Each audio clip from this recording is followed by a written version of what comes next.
Honourable members, we have quorum. Again, I ask you, honourable members, let's all bow our heads and we all say the Lord's Prayer together. Which art in heaven, hallowed be thy name. Thy kingdom come, and thy be done on earth as in heaven. Give us this day our daily bread. Forgive us our trespasses, as we forgive them who trespass against us. And lead us not into temptation, but deliver us from evil. For thine is the kingdom, and the power and glory, forever and ever. Amen.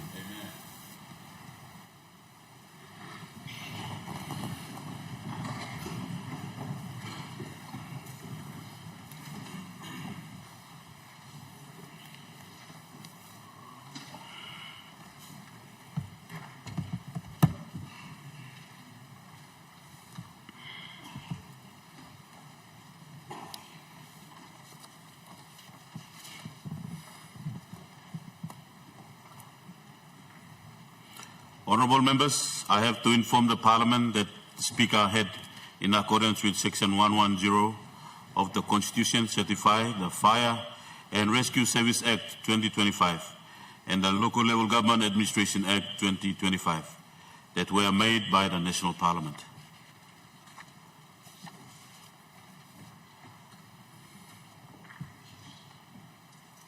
Notices, petitions, notices. Honourable members, question time. The Honourable Deputy Opposition Leader.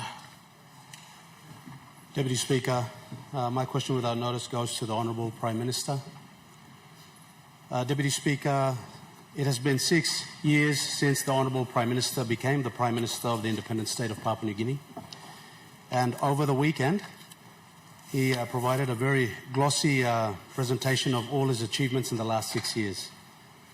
My question, with the level of sensitivity that the Prime Minister has applied to development throughout the country, is how have the people of Papua New Guinea benefited the per capita income from 2019 to 2025 under his tenure? And secondly, Mr. Deputy Speaker, under his watch, as the father of the nation, how many jobs has the Marape government created for the people of Papua New Guinea? Thank you, Deputy Speaker. The Honourable Prime Minister. Mr. Deputy Speaker, we thank you, Lord. Member of Suave, ask him this very important question, two-part question. It's an important question nonetheless.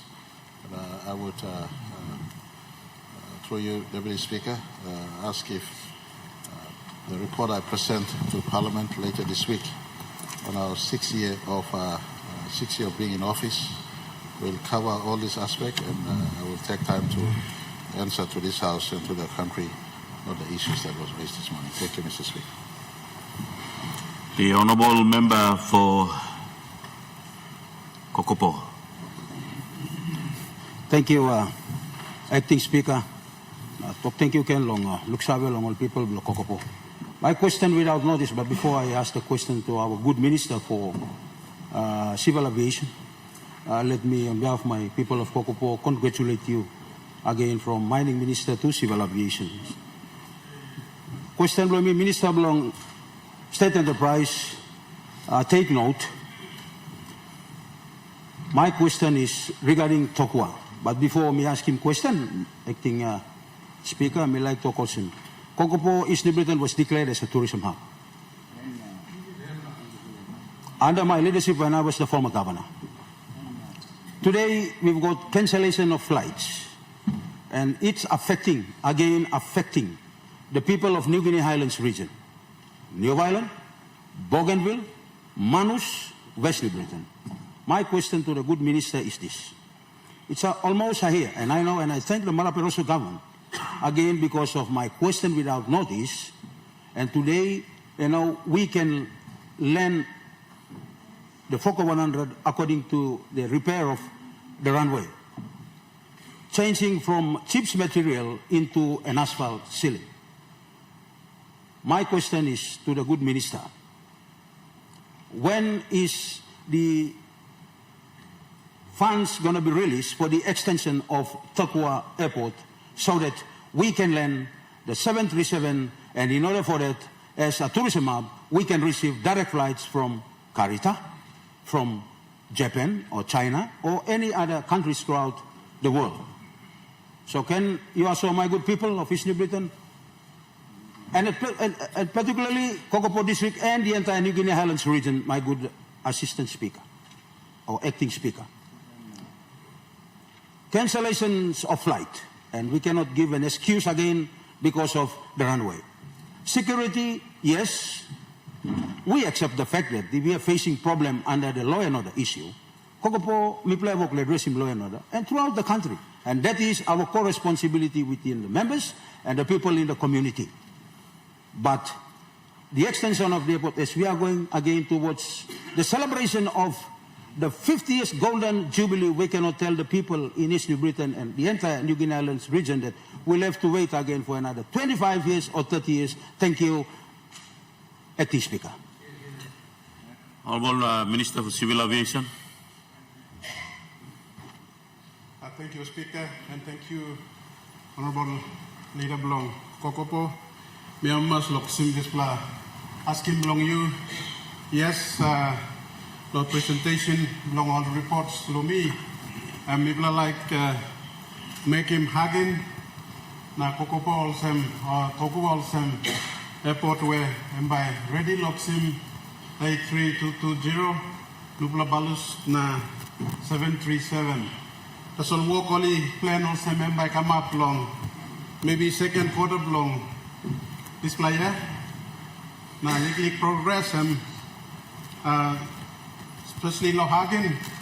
I'm only been securing work been done now 40 million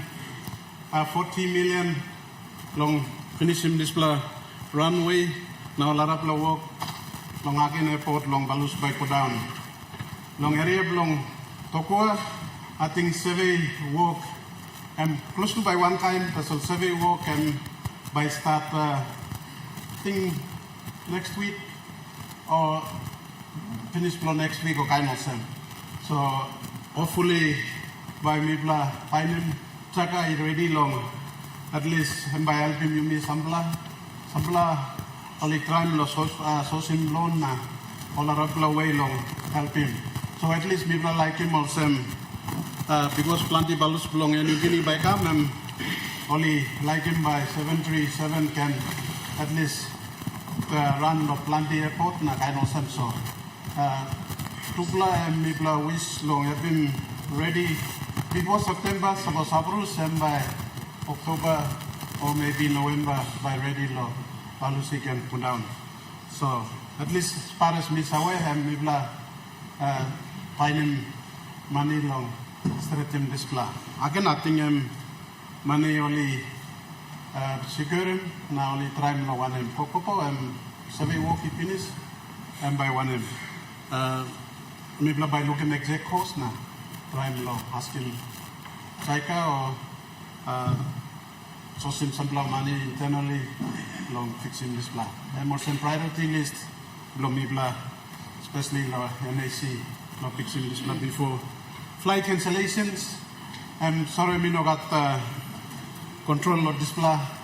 Me too been stop Sunday all day Lokoroka, no come down, me no come, I stay all day, me stop na. Morning flight to go long, 2 o'clock me come.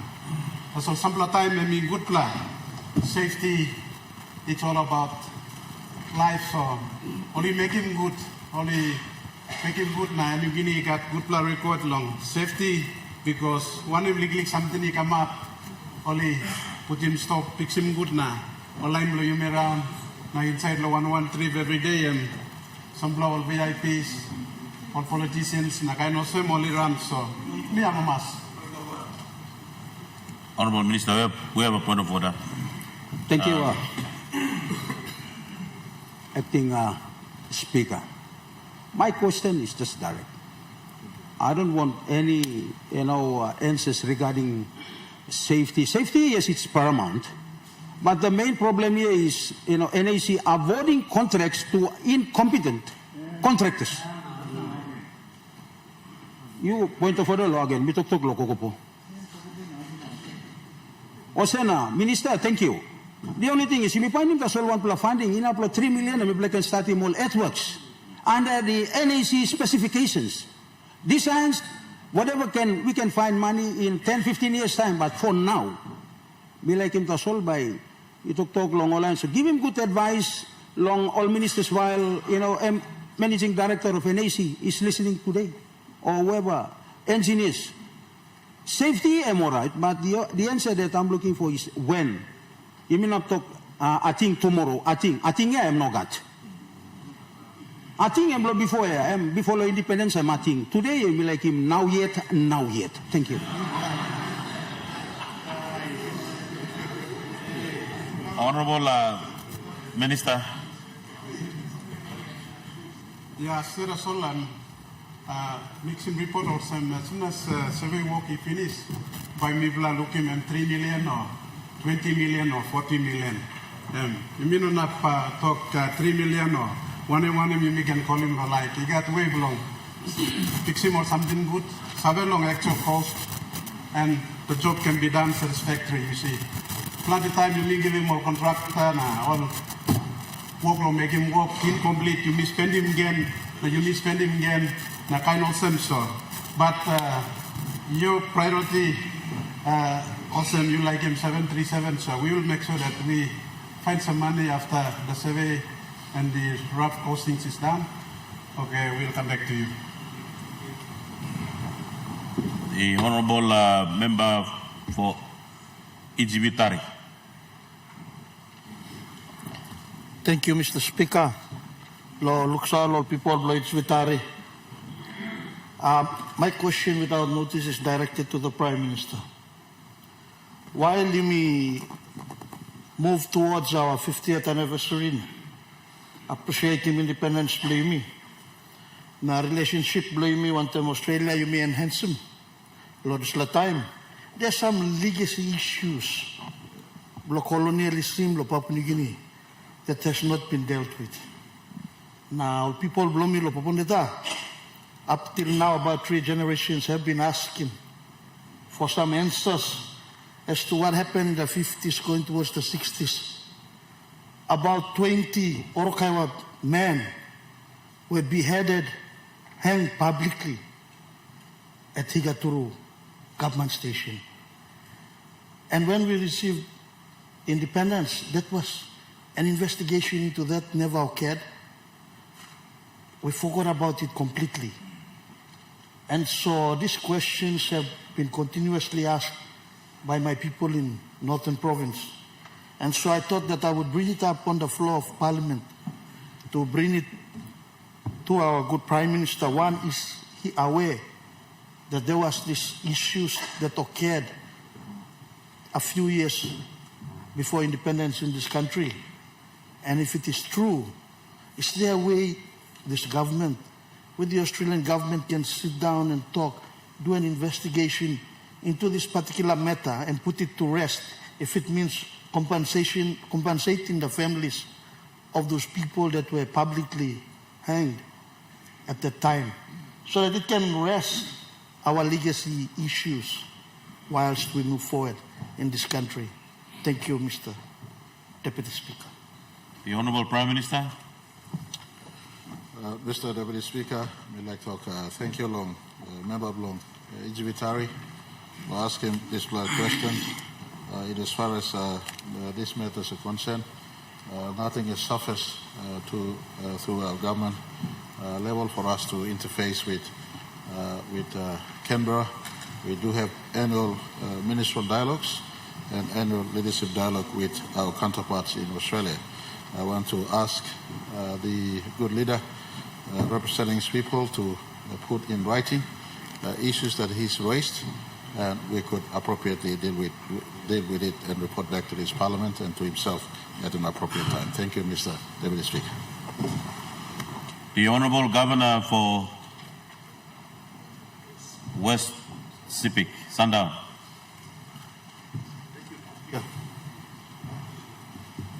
Thank you, Mr. Speaker. My question without notice goes to the Minister for Finance and the Treasury to take note. As we are approaching the 50th Golden Jubilee, do you have a budget for us to celebrate our 50th Jubilee? We have only 2 months away before we celebrate our 50th Jubilee. And you have already released 2 million to my province and also my districts. I don't think that will be enough to cater for our celebrations. Before we rise up for this session, could you please make the budget available for us so that we can celebrate our 50th Jubilee for this country? Thank you, Mr. Speaker. The Honourable Minister for Finance. Deputy Speaker, good morning to you. Firstly, let me thank the Honourable Prime Minister, Honourable James Marape and the Marape Rosso government lo appointed me also finance minister. Amitok, thank you, lo government. Question lo Governor Sundown. Sample record is start mitram lo give him. 2024 budget blow me. You may appropriate him 50 million. Lo for the 50th golden anniversary blow me. Lo just 50 million. I'm asking also suppose national government by assisting or provincial government want more districts. Plenty of leaders too. Ole asking this same question. Now I'm good question through Governor Blamey asking. So you can talk about this parliament. Lo government maybe give him instruction finish lo financial instructions. Secretary give him out. Lo all districts through their DSIP only can allocate him some money. But government is aware that them big event country need him. Country all got a man inside this country. Only like celebrating this important occasion, Blamilo, 50th anniversary, Blamilo, September 16. So, maybe I talk one time Prime Minister and the government na, you can look suppose you can assist him, all districts and provinces, lo finding way where you can allocate him some funds. But lo this allocation, lo this year, you may appropriate him 50 million tasona. At the moment, maybe go by the 50 million appropriation where 20 million he go out finish na, 30 million is not unwarranted yet. Thank you. We have a supplementary. The honourable member for Not Fly. What's your supplementary? Thank you, Deputy Speaker. My supplementary is in relation to the FI, the financial instruction. Sorry, Deputy Speaker, sorry. My supplementary is in relation to the FI. He says financial instructions given by the Department of Finance, his department, to individual districts and provinces to expedite the DSIP and, or I should say the SIP funds, $1 million kina each. So the issue and the question I would like to raise to the Minister is, number one, is it legally binding for his department to issue a FI to spend the SIP fund, which is a development fund, on the celebration? Question number one. Number two, the 50 million kina allocated, is it to dispatch to all the districts or to a specific town or cities or whatever is going to happen? He needs to outline the 50 million kina very clearly, where the 50 million kina will go. And the third question is, I for one feel for that, why would we expedite the development fund on the celebration? That doesn't even work at all. And it's not logical. So he needs to come clear again and inform the House whether a supplementary budget will be brought to accommodate the independence fund, because it's not appropriate for to dispatch to everyone. Thank you, Deputy Speaker. The Honourable Minister for Finance. Thank you, my good member for Not Fly, for the pertinent question and the supplementary question. Number one, your issue on the financial instructions. The Department of Finance, through the Secretary, has issued the financial instructions for the chairman of DDAs and provincial governments to allocate 1 million kina in their budget. Basically, that's the financial instructions given out from the Secretary, making it legal for DSIP funds and PSIP funds to allocate 1 million kina in your appropriations to do that. Number two, your question on the 50 million kina, these are for the national events through the National Events Secretariat for the National Events Council to use for national events for the country. Your number three question,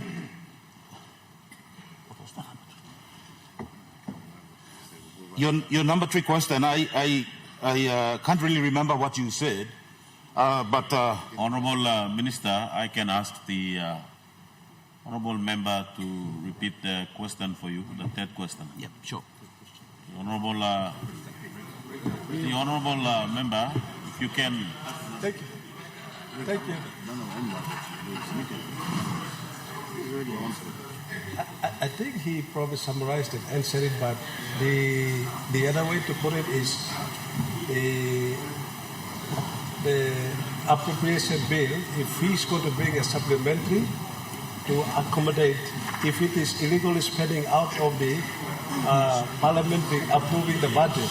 Because the 50 million, we've already passed it at the budget. But if we were to accommodate furthermore funding, will he bring a supplementary budget? Is the question I was asking. It's to accommodate extra funding. Honorable Minister, you can respond. Thank you, Member for North Fly. Yes, I understand fully your question. Yeah, you're asking if that 50 million kina is for the districts. Like I said earlier, it is for the National Events Council to carry out national events right across the country. But let's work. As districts and provinces, let's find ways to work with the national government. This is a significant event for our country, and we all have a responsibility to come together to unite our country at this crucial time. You may get a boom one time, maybe walk one time, and for the appropriations if there is a supplementary budget, then of course that's something that we can, this Parliament will deal with when it arrives at it. Thank you. Yeah, excellent. That's good. Excellent response. The Honourable Governor for Southern Highlands. Thank you, Mr. Acting Speaker. My series of questions is directed to the Minister for Treasury, Minister for Finance, and Prime Minister can take note. This series of questions, Mr. Acting Speaker, are relating to glitches, so-called glitches in Internal Revenue Commission, IRC, the glitches at the Department of Finance, and recently the glitch at Bank South Pacific. Mr. Acting Speaker, can the Minister through the Department of Treasury assure Parliament whether there has been an investigation conducted to establish the causes of these glitches and inform our people what are real causes of these glitches? Mr. Speaker, that's my first question. Secondly, Mr. Speaker, can the Minister inform the people of Papua New Guinea whether the Department of Treasury, being the most appropriate government agency, conducted any investigation into these glitches? My other question, Mr. Speaker, has the country lost any information or data in relation to tax revenue collections or evasion of tax by big taxpayers? For example, what about the BSP accounts and the withdrawals and deposits that were done as a result of this glitch? What about the public sector payroll and glitch at the Department of Finance? We need to know whether the government has conducted some investigations and the causes of this. And our people need to know this. Finally, Mr. Speaker, is the government prepared for another lot of glitches as and when it strikes again? These are important questions, Mr. Speaker, and the country needs to know. And if the good Treasurer can provide some answers to this series of questions. Thank you. The Honourable Treasurer. Thank you, Mr. Speaker, for the opportunity to respond to the questions without notice from the Governor for Southern Highlands provinces in relation to the causes of glitches that were experienced by the IRC, and I think he also referred to the Bank of South Pacific. Mr. Speaker, I'll respond to the queries on the IRC or those agencies that I have direct oversight of, and I'll leave it to the appropriate minister to respond to the Bank of South Pacific. In relation to the IRC, as we're all aware, in middle of February this year, the IRC had informed Papua New Guinea of those glitches that took place and clarified the nature of this cyber attack. According to the IRC, this was a ransomware attack on its virtual service. Rogue persons introduced malicious software that locked their service and prevented IRC from accessing their emails and various other software. Upon detecting the breach, IRC activated its cyber security protocols. They also engaged experts from KPMG, a very large international accounting firm, to assist in containing the problem, restoring the system and improving security of its IT system. At this point, I also want to thank the Government of Australia for offering, at no cost to us, their cybercrime rapid response team, but at this time the IRC have not engaged them. Has the Department of Treasury conducted a thorough investigation with these glitches? No, we haven't. We at the Department of Treasury are of the opinion that the IRC and even the Bank of South Pacific, for that matter, have the appropriate capacity, possibly more than ourselves, to deal with these matters. And your last question, what plans do we have to deal with this particular software attacks from happening again? Well, Mr. Speaker, at this point in time, all I can say to this is that we at the Department of Treasury are on standby to assist these particular agencies, IRC, to upgrade their software. Their level of preparation can only be as good as the updated software that they engage with. So we're on standby to assist them if they need that. Thank you. The Honourable Member for Goilala. Thank you, Mr. Speaker. This question is supposed to be directed to the good Minister for Police, but I rather prefer I direct it to the Honourable Prime Minister. Prime Minister, I stand here, I rise in my people's chair with a heavy heart, and while we approach the eve of 50th Golden Jubilee, I want to give a background before I ask a couple of questions. Acting Speaker, the tribe, the class of people that I represent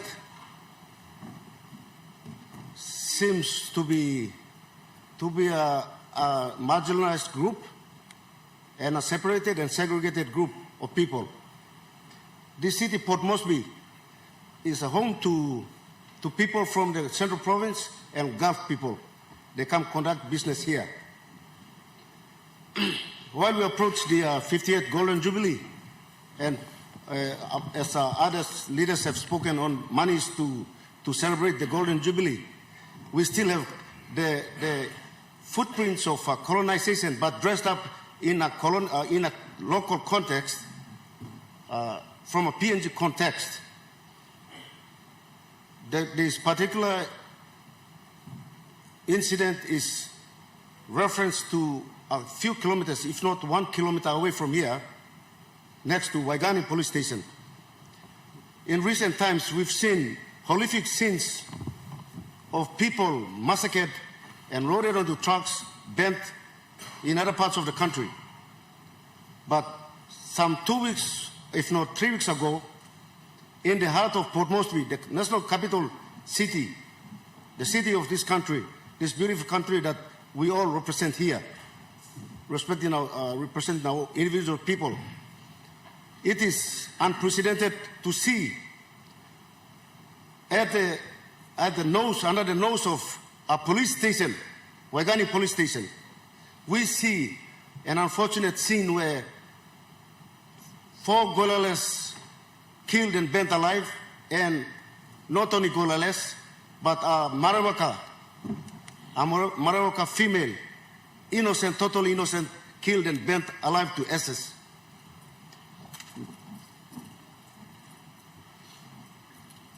We have not seen this before. We say we are independent and going forward, but we are still being colonized in our own context. My line of questions is as follows. Mr. Prime Minister, or Acting Speaker, can you confirm or deny that this country is very safe, or this city, Port Moresby, is safe for our people, and especially Golala people? Mr. Prime Minister, can you also confirm that Golala people are free, and this will never happen to them anymore, in a place they call home? We all come from homes. We all represent our people and we have homes. But this, unfortunately, this city here belongs to Central people from Margarita or Gadaisu to Kiwaru Point, including Golala. Golala not excluded. We come here to conduct business. I'm afraid standing here. I can't represent my people well in their house here. Second question, Prime Minister. Where did the police go at that time? At a material time the incident took place. Have they resigned, or suddenly they woke up that morning and there was mass protest, there was nobody on duty? Third question. All these incidences happening around the country, and including Port Moresby, the Waigani one, that does qualify for a change of leadership in the commissioner and everybody else down the rank and file. Because for too long, we have said, we have gambled with this, we have gambled with our people's life. This third question I asked is very serious. Under the commissioner right now, we have seen a lot of deaths. Our people cannot be protected by law anymore. These are voiceless people, especially Golala people. They are voiceless people.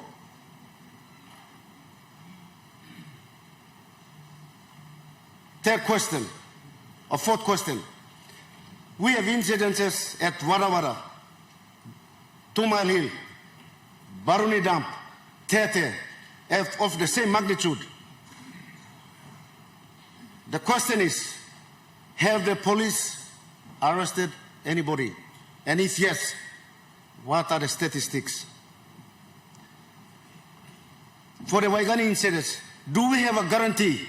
Fifth question, do we have a guarantee that there will be proper investigation and those that are perpetrators and responsible will be accounted or will be responsible and brought to justice?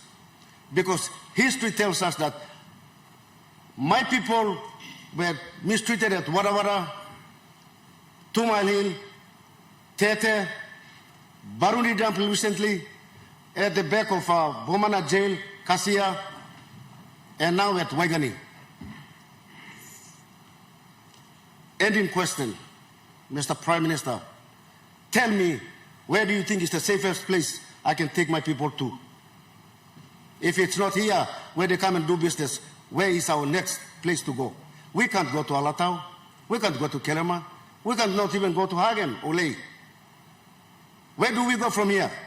Thank you, Mr. Acting Speaker, for giving the opportunity to hear the voice of the voiceless on the people in the people's house at this eve of 50th golden anniversary, which also give us whether we join the celebrations or not. Thank you, Prime Minister. Or take in Speaker. The Honourable Prime Minister.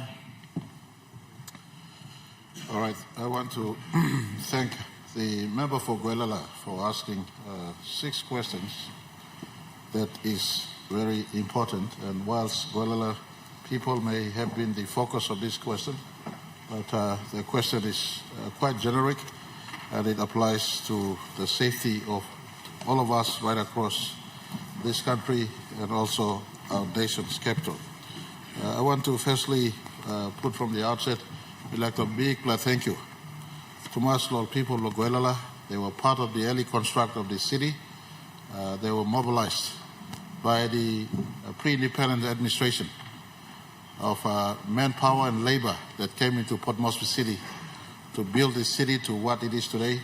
So to the people of Guelala far and wide, including those who are back up in Waitape, Tapini, Gueri, villages up there, to those who reside in our nation's capital, I want to say thank you very much for your hand in the way our country has come. And we've seen Guelala people rising up to be top-class geologists, top-class economists. One of them, our sister, sitting as a regional member and governor for Central on the other side. And then become yourself a member of Guelala. You were a good policeman. Rose to the rank of senior inspector, if I'm not wrong, before you decide to pursue this career and this work as a member of parliament. So Guelala is not to be discriminated. We don't have classes of people in our country. All of us, by the grace of God, are a creation of God made equal at the foot of the cross. All of us are equal. There is no better group of people and lesser group of people. And those who offend laws are lawbreakers. There are 2 classifications of people: lawful livers those who live within the laws in our country, and those who break laws in our country. And I want to say to the Guelalas, as much as to the rest of the country, this is your country, this is your city.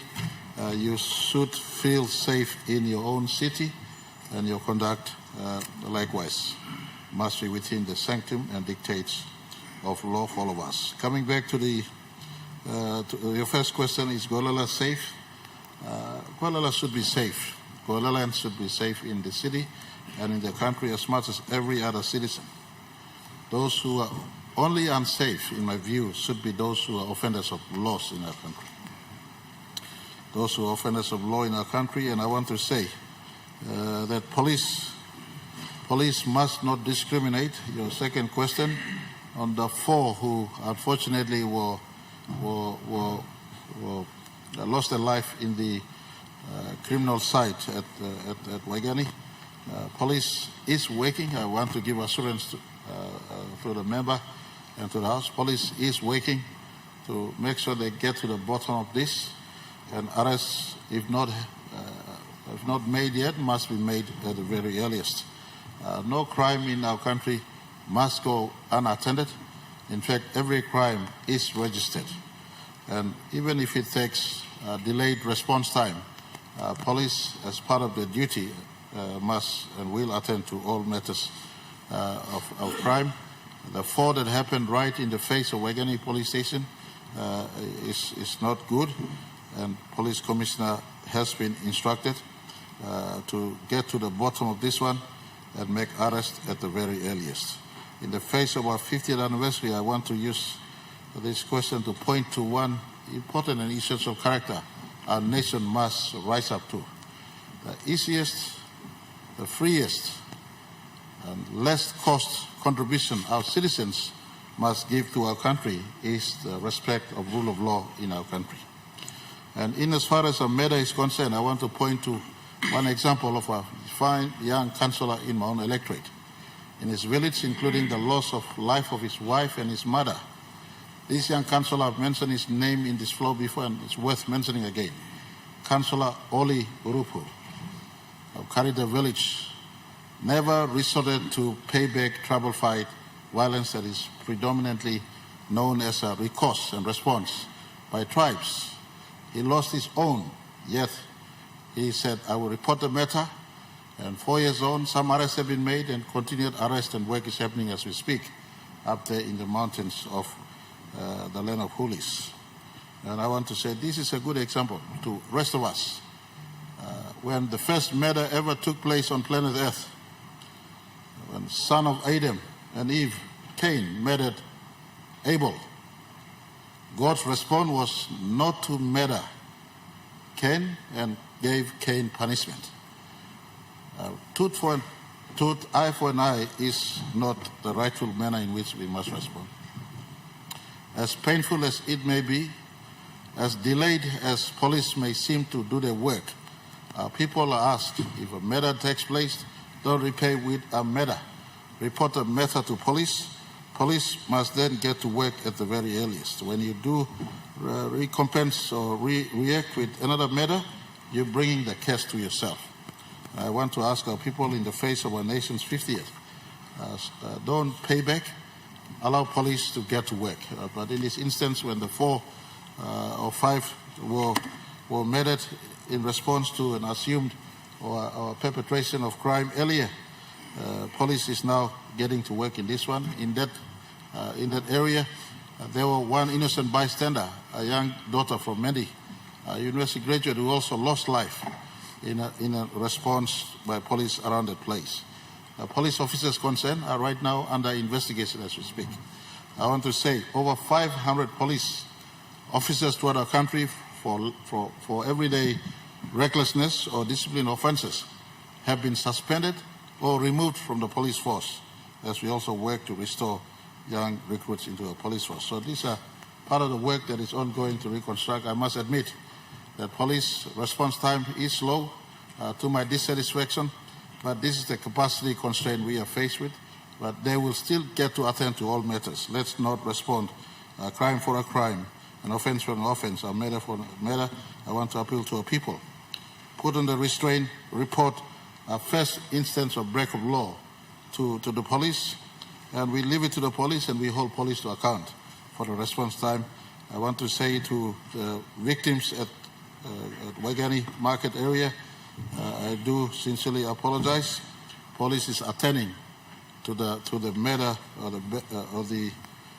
that took place in Waigani, and we will get the police minister to report back to this house on the status of the police operations in investigation and reporting back. I want to also. Mr. Acting Speaker. Honourable Prime Minister, we have a point of order. We appreciate that safety is all citizens' concerns, and the Prime Minister is responding to that.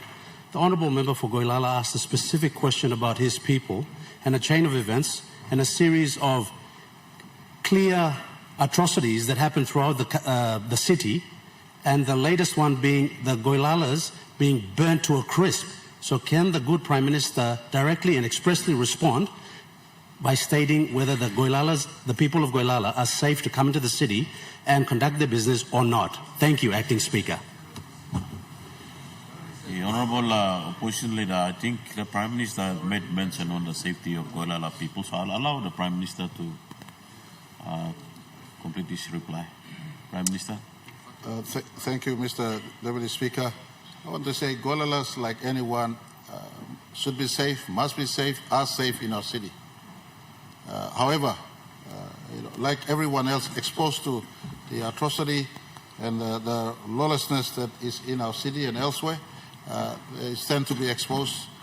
But let me confirm, there is no discrimination targeted to Goilala per se, or anyone for that matter. Everyone is exposed to the same ruthlessness of lawlessness that sometimes emerge in the midst of our city. Police in our city have capacity issues too. Today you look at a city of over 1 million people with everyday migration in our city. That is why we are opening our country by roads. Before September this year, I should drive over to Leh from Port Moresby. And if that takes place, that is not only to hold back or bring in people into the city. You look at the city of Leh, they've lived with Highlands Highway and Medak Highway for the last 60 years. Leh City is not flooded with people to take up permanent residence in Leh. So Port Moresbyans, our nation's capital, or even surrounding provinces, Gulf, Central, should not, and we will tidy and work on stopping people from settling in land that is not theirs, and we tidy in these spaces so that we know who's coming in and out. And the road that we're constructing should take back out of this city. We have a class of Papua New Guineans who have emerged, who are now landless, who live in our city, who are second, third, not second, I beg your pardon, who are third and fourth generation. You go to Kagure, you go to other pockets of our city, you have fourth generation Papua New Guineans. Some from Guelala, some from Tari, some from other parts of our country have come in the 60s and 50s, who are still stuck here because they cannot get out. This road should get people who need to go back to their places to go back. And I point to people in our cities. If you really have nothing to do in our cities, there are enough land, your ancestors, you have ancestral land rights in your tribal lands back home. The opening of road from Port Moresby to Lae should now take people back. And to the people of Guelala, if there's an element of fear in this, I want to thank the member and his district for investing in the two main roads leading back to Guelala Mountains. This road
Attendants, close the door.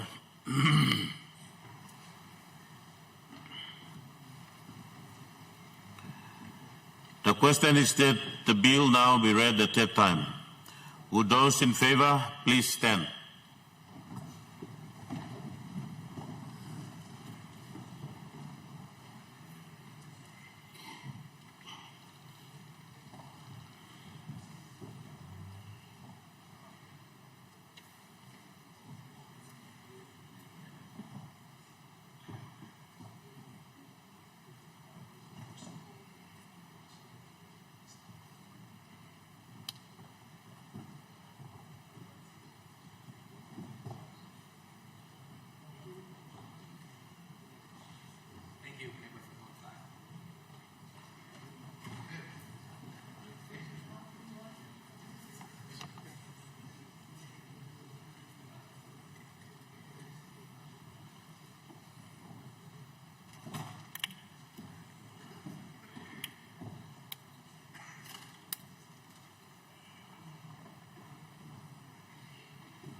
Would those against please stand?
Honorable members,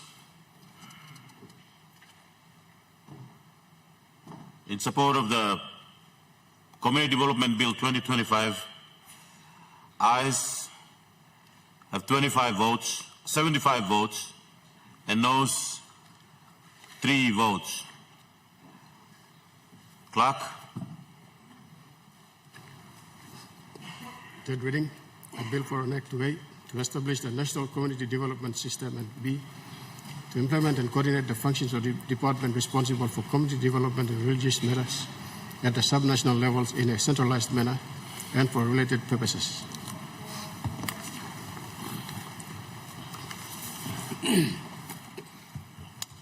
Clerk.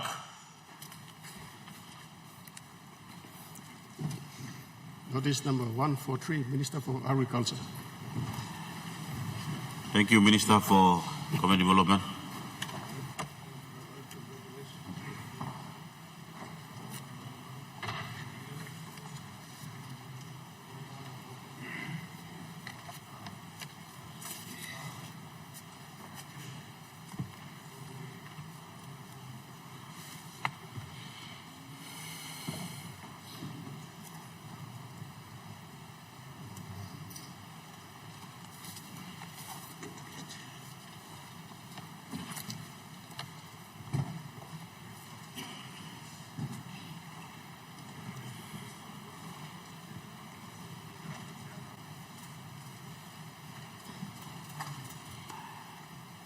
Minister for Agriculture.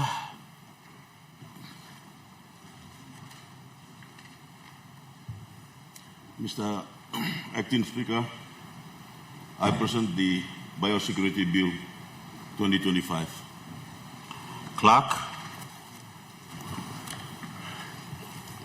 First reading, a bill for an act to A, to establish the Papua New Guinea Biosecurity Authority and its powers and functions, and B, to protect animal life, plant life, and associated environmental risks in Papua New Guinea through a sustainable biosecurity framework, and C, to prevent the introduction of plant pests and animal diseases into Papua New Guinea, and D, to control the spread of plants, pests, and animal diseases, and E, to eradicate the spread of plant pests and animal diseases, and F, to protect plants, resources, animal resources, and the environment, including agriculture production from 1, plant pests, and 2, animal diseases, and G, to regulate the movement of and facilitate the trade in plants, animals, and their products, and G, to regulate the movement of and facilitate the trade in plants, animals, and their products, and H, to provide a biosecurity enforcement framework, and I, to create a robust environment for trade, investment, and agricultural production activities, and J, to give effect to the international standards under the World Trade Organization sanitary and phytosanitary measures and World Trade Organization Trade Facilitation Agreement, and K, to repeal and replace the National Agriculture Quarantine and Inspection Authority Act 1997 and for related purposes. Minister for Agriculture. Mr. Acting Speaker, let the bill be now read a second time. Make your speech, Minister. Thank you, Acting Speaker. Mr. Acting Speaker, I rise to present to this Honourable House the Biosecurity Bill 2025 for its enactment. Mr. Acting Speaker, it has taken almost 20 years to deliver this proposed legislation, as it is not only technical, but there were gaps we had to cover in order to have this legislation finalized, one of which was biosecurity policy. Mr. Acting Speaker, before continuing my speech, let me commend and thank the last two predecessors as former ministers for agriculture and livestock, Mr. John Simon and Honourable Aya Tambua, who respectively successfully got the approval of the PNG Biosecurity Policy 2022-2032 and obtained the appropriate certifications of this bill from the Office of the State Solicitor and the First Legislative Council. Mr. Acting Speaker, this has allowed for me to now present this proposed legislation to this Honourable Parliament House. Mr. Acting Speaker, the current laws in PNG relating to biosecurity are outdated and are not compliant with World Trade Organization requirements in relation to trade in commodities in our renewable resources sector, encompassing agriculture, fisheries, and forestry industries. Mr. Acting Speaker, the WTO agreements relating to biosecurity, which Papua New Guinea is a signatory, required countries to ensure they have in place appropriate international accepted safety and health standards to import and export their goods, and further obligate countries to implement an internationally accepted standard by administrative and legislative means. Mr. Acting Speaker, to essence, in PNG needs to have in place a legislation providing for import controls, international controls and export controls pertaining to pests and diseases affecting animals, plants, and their products. And this biosecurity legislation attempts to address this. Mr. Acting Speaker, the final bill establishes the scope of biosecurity in the context of trade under the WTO SPS agreements, which includes import controls, internal controls, and export controls relating to pests and diseases affecting animal, plants, and their products. Mr. Acting Speaker, the final bill had to consider PNG's current bodies of biosecurity related legislation, including the Quarantine Act 1953, Chapter 234, Animal Disease Control Act 1952, Chapter 206, Plant Disease and Control Act 1953, Chapter 220, and Nakia Act 1997. All this legislation, Mr. Acting Speaker, are outdated and needing reform to implement these internationally accepted requirements to the WTO SPS agreement and the WTO Trade Facilitation Agreement. Furthermore, the existing legislation dates back to the colonial era, which were not designed to address the international dimensions of biosecurity and thus not include the essential element of export biosecurity, and does not include provisions for effective biosecurity management at PNG's land border. Mr. Acting Speaker, a consultation forum on the final draft bill was conducted in July 2023, attended by a diverse group of Papua New Guinea stakeholders, including departmental, statutory, and industry sectors, who contributed towards finalizing the bill.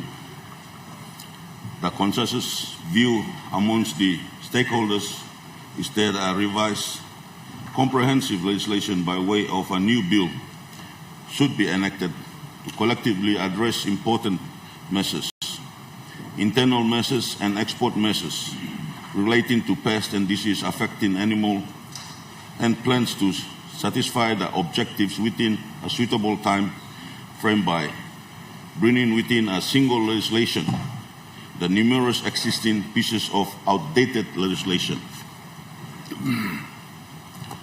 strengthening international trade-related capabilities and strengthening regulatory compliance management capabilities. Mr. Acting Speaker, the stakeholders also agreed that the legislation should seek to maintain and enhance existing operational agreements between biosecurity authorities and other agencies where they exist, and between Papua New Guinea and trading partners to create a seamless, transparent, efficient regulatory framework with minimal potential bureaucratic impediments to trade and to enhance the practical enforceability of necessary requirements. Mr. Acting Speaker, the Biosecurity Bill, when enacted, will establish the Papua New Guinea Biosecurity Authority and be referred to as Biosecurity PNG, and repeal National Agricultural Quarantine Inspection Authority Act 1997 in its entirety, and all the provisions of the Nakia Act will be subsumed into Biosecurity Act 2023. Mr. Acting Speaker, this means that the current name, National Agriculture Quarantine and Inspection Authority, Nakia, will be changed to Papua New Guinea Biosecurity Authority, or be referred to as Biosecurity PNG.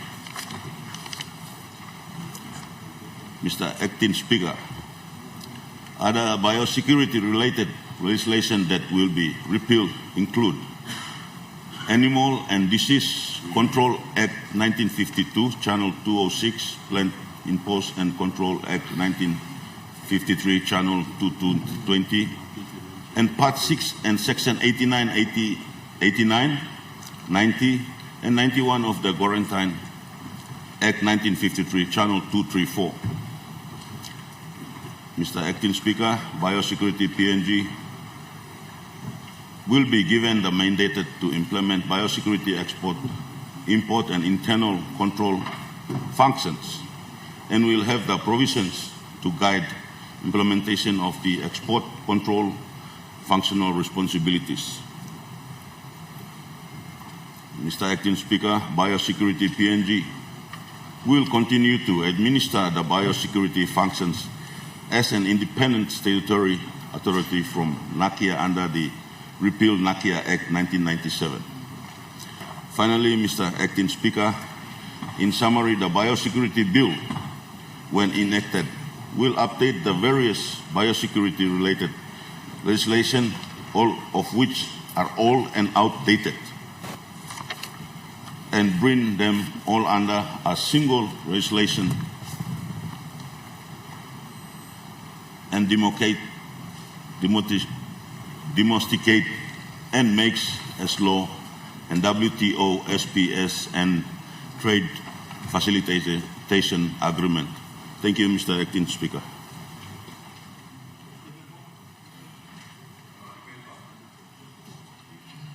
The Honourable Governor for Morobe. Mr. Speaker, or Acting Speaker, I rise to support this bill by the Honourable Minister for Agriculture, Honourable John Boito.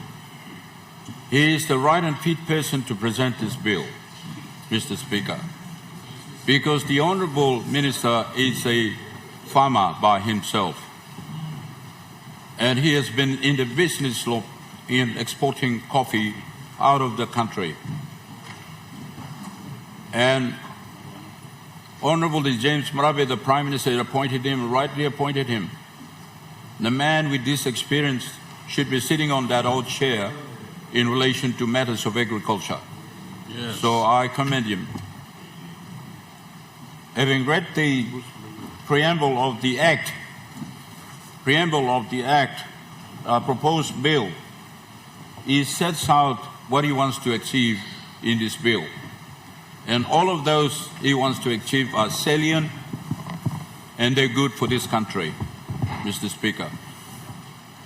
And secondly, in the colonial times, we have a couple of legislation in relation to quarantine.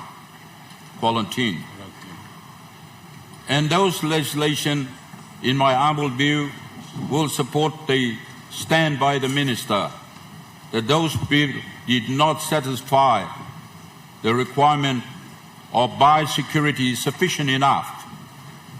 And in this bill that he has presented, he is endeavouring to make sure those mishaps or those omission, those matters not good for this country where in those legislation are attended to, and by this particular bill that he has presented will accommodate all of those matters. And having read the draft bill before this Parliament, I fully support the Minister, and the government team should feel obliged to support the Minister's bill which is before this Parliament. Honourable Deputy Speaker, we are talking about food. Food. Without a food, all human beings will perish from this planet. Where the food is produced in this country, or whether the food produced in other parts of the world, as long as they are eatable, they must be shared. They must be shared.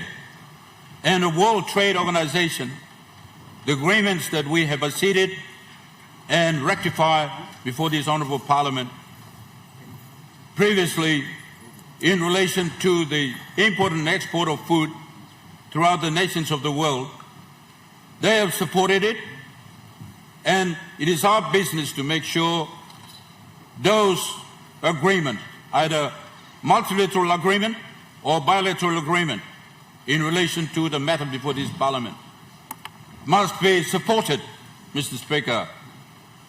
And as I said, we are talking about food. I went to China, Mr. Acting Speaker, and I find that some of the foods that we eat them in my village, these are traditional food. Asplo krusoko, asplo mango, mambo, watercress, all those food are being eaten in China, not in the taka shop, Mr. Acting Speaker, in the international hotel in Beijing, in Shanghai, John Jane, those cities have attended, they are eating them. We grow them here. And even some of them, we don't grow them. They're wild. They're wild growing there. And they're consumed by people of the international community. Example, China, Mr. Speaker. And those kind of crops, if there is a demand out there, Mr. Acting Speaker, demand for consumption, then we should feel obliged to produce them in the quantity to satisfy those needs in the international community, Mr. Speaker. But those crops are not yet produced in the quantity to have them being exported to the consumers out there. Similarly, so some of the medical crops that we produce them here, and some of the animals that we produce them here, there are animals that's consumable out there in the international community. Take it, they are human beings like us. As long as it's eatable, as long as it is not risk to our physical being, we should consume them, Mr. Speaker. And we have to make sure in this country, not only do we concentrate on coffee, not only we should be concentrating on cacao, not only we should be concentrating on coconut, not only should we concentrate on the oil palm, you should be concentrating equally so on matter consumable, matters eatable by human beings on this planet Earth, Mr. Speaker. That should be the case. Unfortunately, Mr. Speaker, not enough money is spent. Budget in, budget out every year. We're not putting enough money for research, agricultural research. And I can say that there are some crops there, the property in those crops are consumable by human beings, should be consumable, Mr. Speaker, but we don't know them yet. We don't know them yet. Because when the effect of climate change comes to a stage in this country and the eatable food that we eat today become extinct, what are we going to resort to? Mr. Acting Speaker, what are we going to resort to? We need research to be conducted. Some are doing about we can eat them. Some plants out there, we see them, we cannot eat them, but they have eatable property that we should eat them. Through research, we can find out. And when we find out and we have an advantage in the sense that people out there can consume, we should export them and bring in the money. If we have the cooperative and competitive advantage, we're in a better position to export, Mr. Acting Speaker. So our concentration should not be principally on the traditional cash crop, we call them, as I've already mentioned, on other crops, and even other animals, including maybe snake. You don't eat them, but some fellows out there, they eat snake. No, we eat snake too. Mr. Acting Speaker, and this system, that this bill endeavors to make sure that we send clean food to the international market, be it in crops or be in husbandry. As long as they clean, they're going through the mechanism that this bill is trying to establish. To go through them, the check, physical check, and giving clearance, Mr. Acting Speaker. And the consumer out there is in the view that that should be consumed. Comes in that check, in that standard, in that form, should be consumed. We should export them. This bill is endeavoring to achieve that. Equally so, the food, either husbandry or crops that is coming, Mr. Speaker, from overseas coming to this country, eatable, consumable by human beings in this country, they should be checked and adequately checked. And the system is bill endeavoring to establish to have it checked. We must support the minister. We must support. Some crops are coming in here, some meat, some whatever is coming in here, not being properly and adequately and scientifically checked. Not yet. They're coming to the right door, they're coming to the wrong door, they're coming anywhere, not being checked. And I hope and I trust, Mr. Acting Speaker, that when we pass this bill, we're going to have an institution which is going to check. Mr. Acting Speaker, in this bill here, I see the appointment, recommendation for the appointment of veterinary scientists. We have only human doctors dealing with the human being. Enough. They said not enough, but I said enough. But we don't have the doctors of checking the animals and the plants, the veterinary scientists. We don't have them enough here. This is an agricultural country. In the time immemorial until now, it's an agricultural country. It's our life. Honourable Governor, we have a point of order. Oh, thank you, Acting Speaker. Just to let the good governor know, we do have professional veterinarians in our country, and they are active in our agriculture industry. Thank you. Thank you for the minister, but I can tell you what I was arguing is not enough. Just listen to my language. Not enough. Not enough.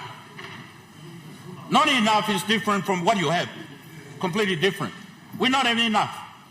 We must have more veterinary scientists here in this country. Too many cows are dying.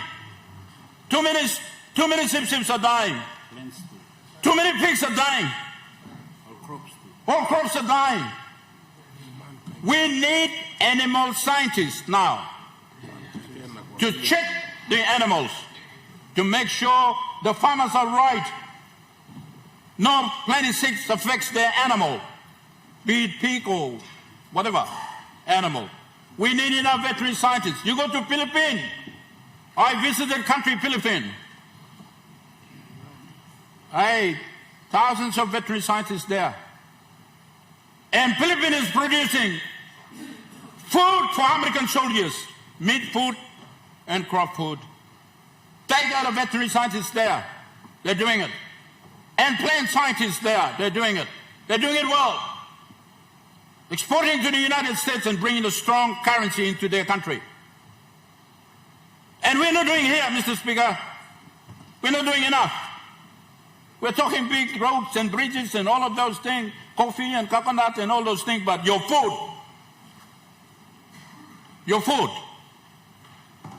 is very important. And we need to check, we need to export.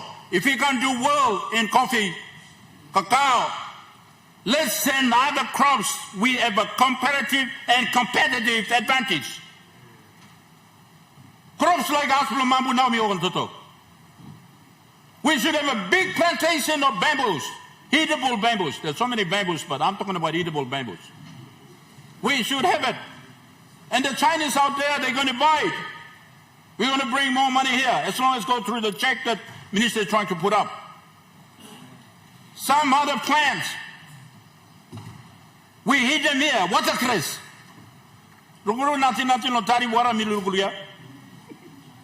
Prime Minister. What are lotari and place from watercress here? Me around the middle can finish. All of those places, we should be exporting watercress. Chinese eat them. We should be exporting kurusako. The Chinese eat them. Chinese eat the stalk, Chinese eat the leaf, Chinese eat the stem, Chinese eat the roots, Chinese eat the fruit, Chinese eat the nut.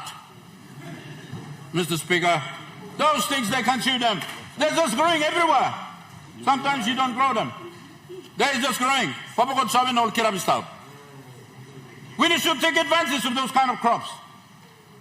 Mr. Speaker, and those crops, when checked by international check and our check, they should eat the soils of other countries out there in the international community.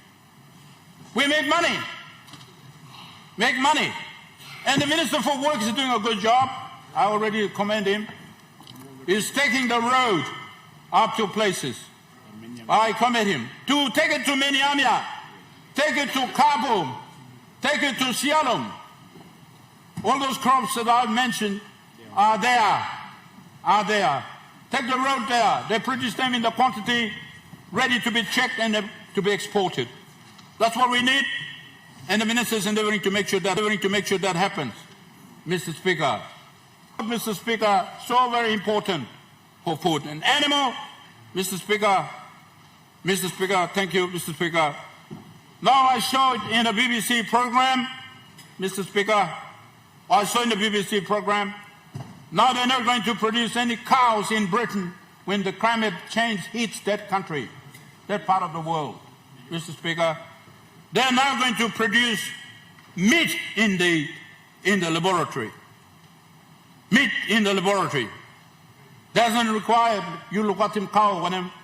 They just get whatever from the plants or whatever, and they produce the meat for you, Mr. Speaker. And when the climate change hit the world in a magnitude that we're in a position to bring in the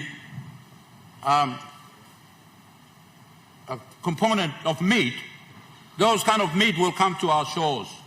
And we need to have them checked. Make sure that the meat is produced from what material.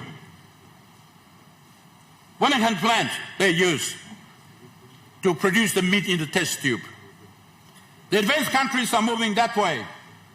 And this system here that ministers established make the bill is going to enable us to achieve will check those meat produced by other means in the test tube and in the laboratory, Mr. Speaker. And it's coming because of the climate change which is eating the world now. And we must get ready for it, Mr. Speaker. And Mr. Speaker, the fish that we eat them in the sea needs to be checked. Needs to be checked with due respect to the fisheries minister and with due respect to the companies operating in this country, catching fish and sending them. Mr. Speaker, those fish needs to be checked, Mr. Speaker. Too many contamination in the sea. Plenty rust, something long, something or fish for now. Plastic. The plastic, Mr. Speaker. The plastic. Minister for Fish. The plastic thrown into the sea. We have not done enough to collect those rubbish. Those rubbish, chemical composition of those rubbish are dangerous to the sea and dangerous to the physical consumption of human beings. Some of you are sitting here, some of us, Mr. Speaker. And those fish needs to be checked and thoroughly checked. Are we getting fish from outside coming in? Or fish going out of this country needs to be checked. And with fish and other animals, we need to be checked. We are producing enough cow, enough cattle. Makambeli and Ramu Valley producing enough cattle. But the Australians and other countries are can't low quality. Can't talk low quality. When can something make him the high quality? Or level quality or like him not? We don't know. But it's a low quality cow. That's why they can't accept our meat, send directly fresh meat to them. They want us to buy their meat. But their meat has to be checked. It's been contaminated, those meat has been contaminated or good meat. But I think that our meat too, we should produce them more. And if goes by the standard, accept our meat. Otherwise, we will never accept your rice or whatever. Accept our meat. Quality. And the chickens, the same. We need to make sure that chicken eat the right food and the composition of their meat is eatable and the composition of meat is free from contamination. We should be allowed to export. So the country, through this agreement, we're going to tell the whole world that our crops are potentially eatable, Mr. Speaker. All we need to be satisfied, Mr. Speaker, is to make sure that through this system, they're going to be properly checked. And when Australian guy receives a meat from Markham Valley, Honourable Speaker's Valley, our valley, sorry, they know the meat is of high quality as any bull that you can find in Lockham Terminal or wherever in Australia. That's what should happen. That's what should happen.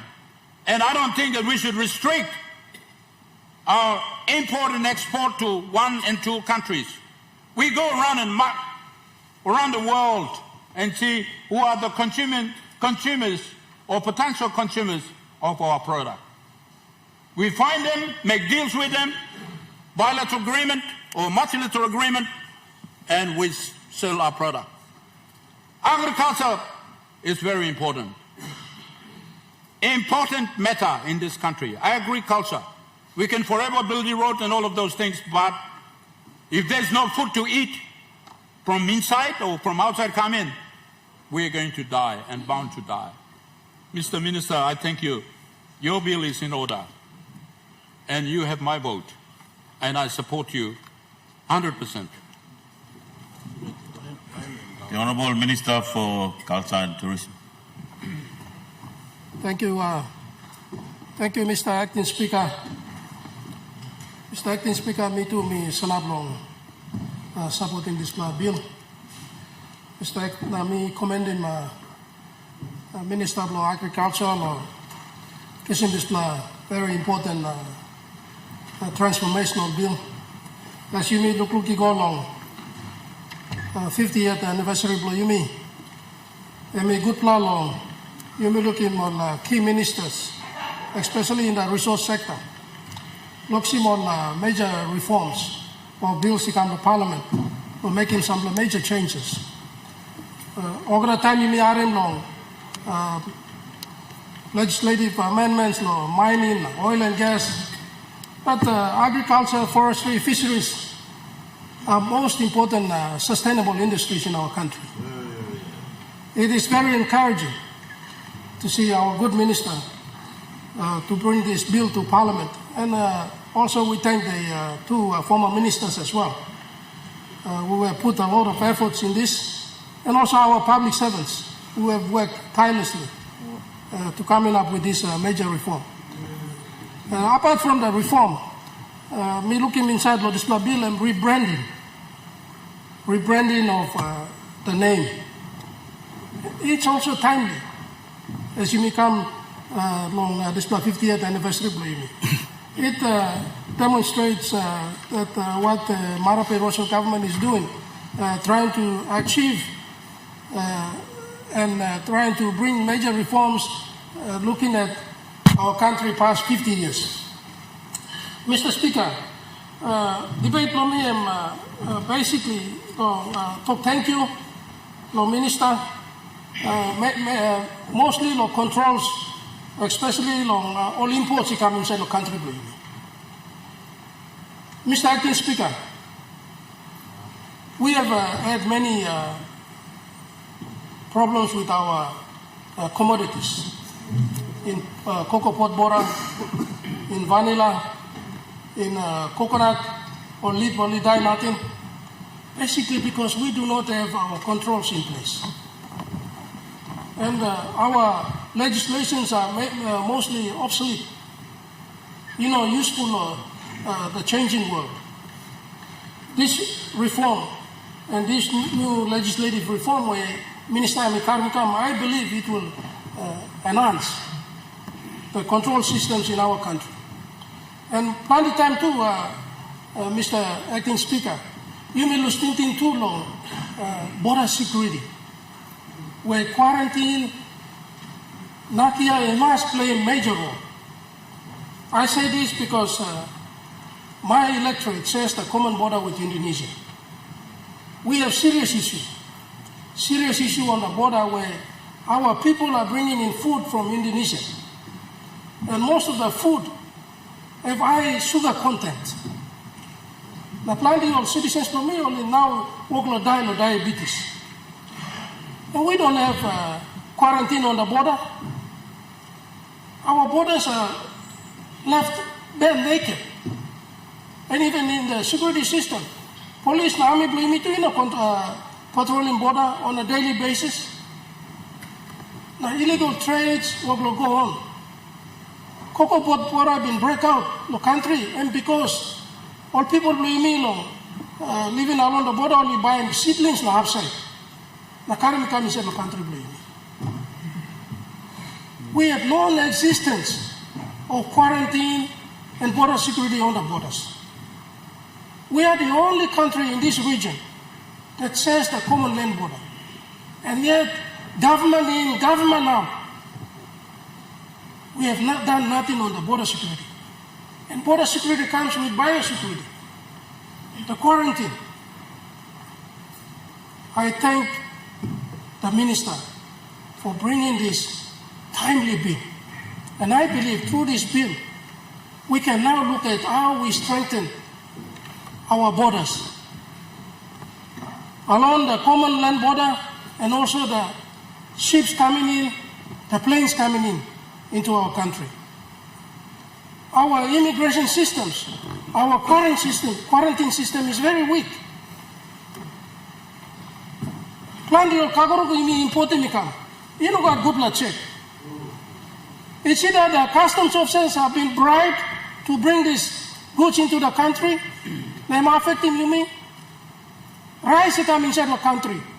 You may check in sugar level of rice or no God. Now plant the can of soft drink too will come inside the country. Our challenge now is, Minister, it's good we have passed this, we are going to pass this law. Now we have to look at the enforcement. How are we going to enforce these laws?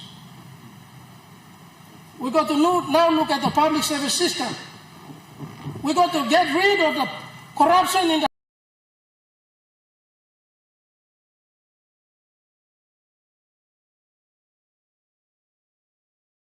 public service system.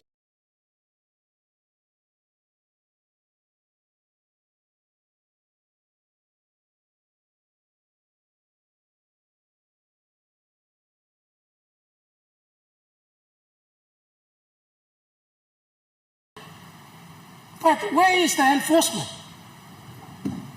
Everything else we do in Parliament comes back to enforcement of those laws. So, Mr. Acting Speaker, me amamas no minister, no karims na bill kam. Not only ami kisim major amendment laws na bill, but ami rebranded.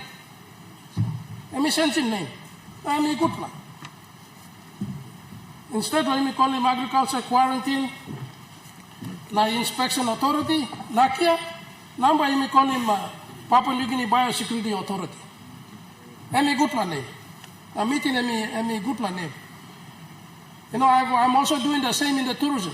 Instead of calling it the Tourism Promotion Authority, we now going to call it Papua New Guinea Tourism Authority. So these are kind of reforms we need in our country leading into the 50 years and beyond. But Minister, me like making one recommendation, consistent with your rebranding of the name.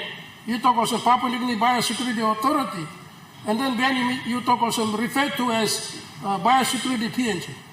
I think to be consistent, you must call him PNG Biosecurity.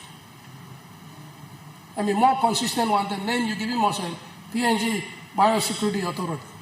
But otherwise, Mr. Acting Speaker, I fully support this bill, and I think, Minister, you have done the right thing.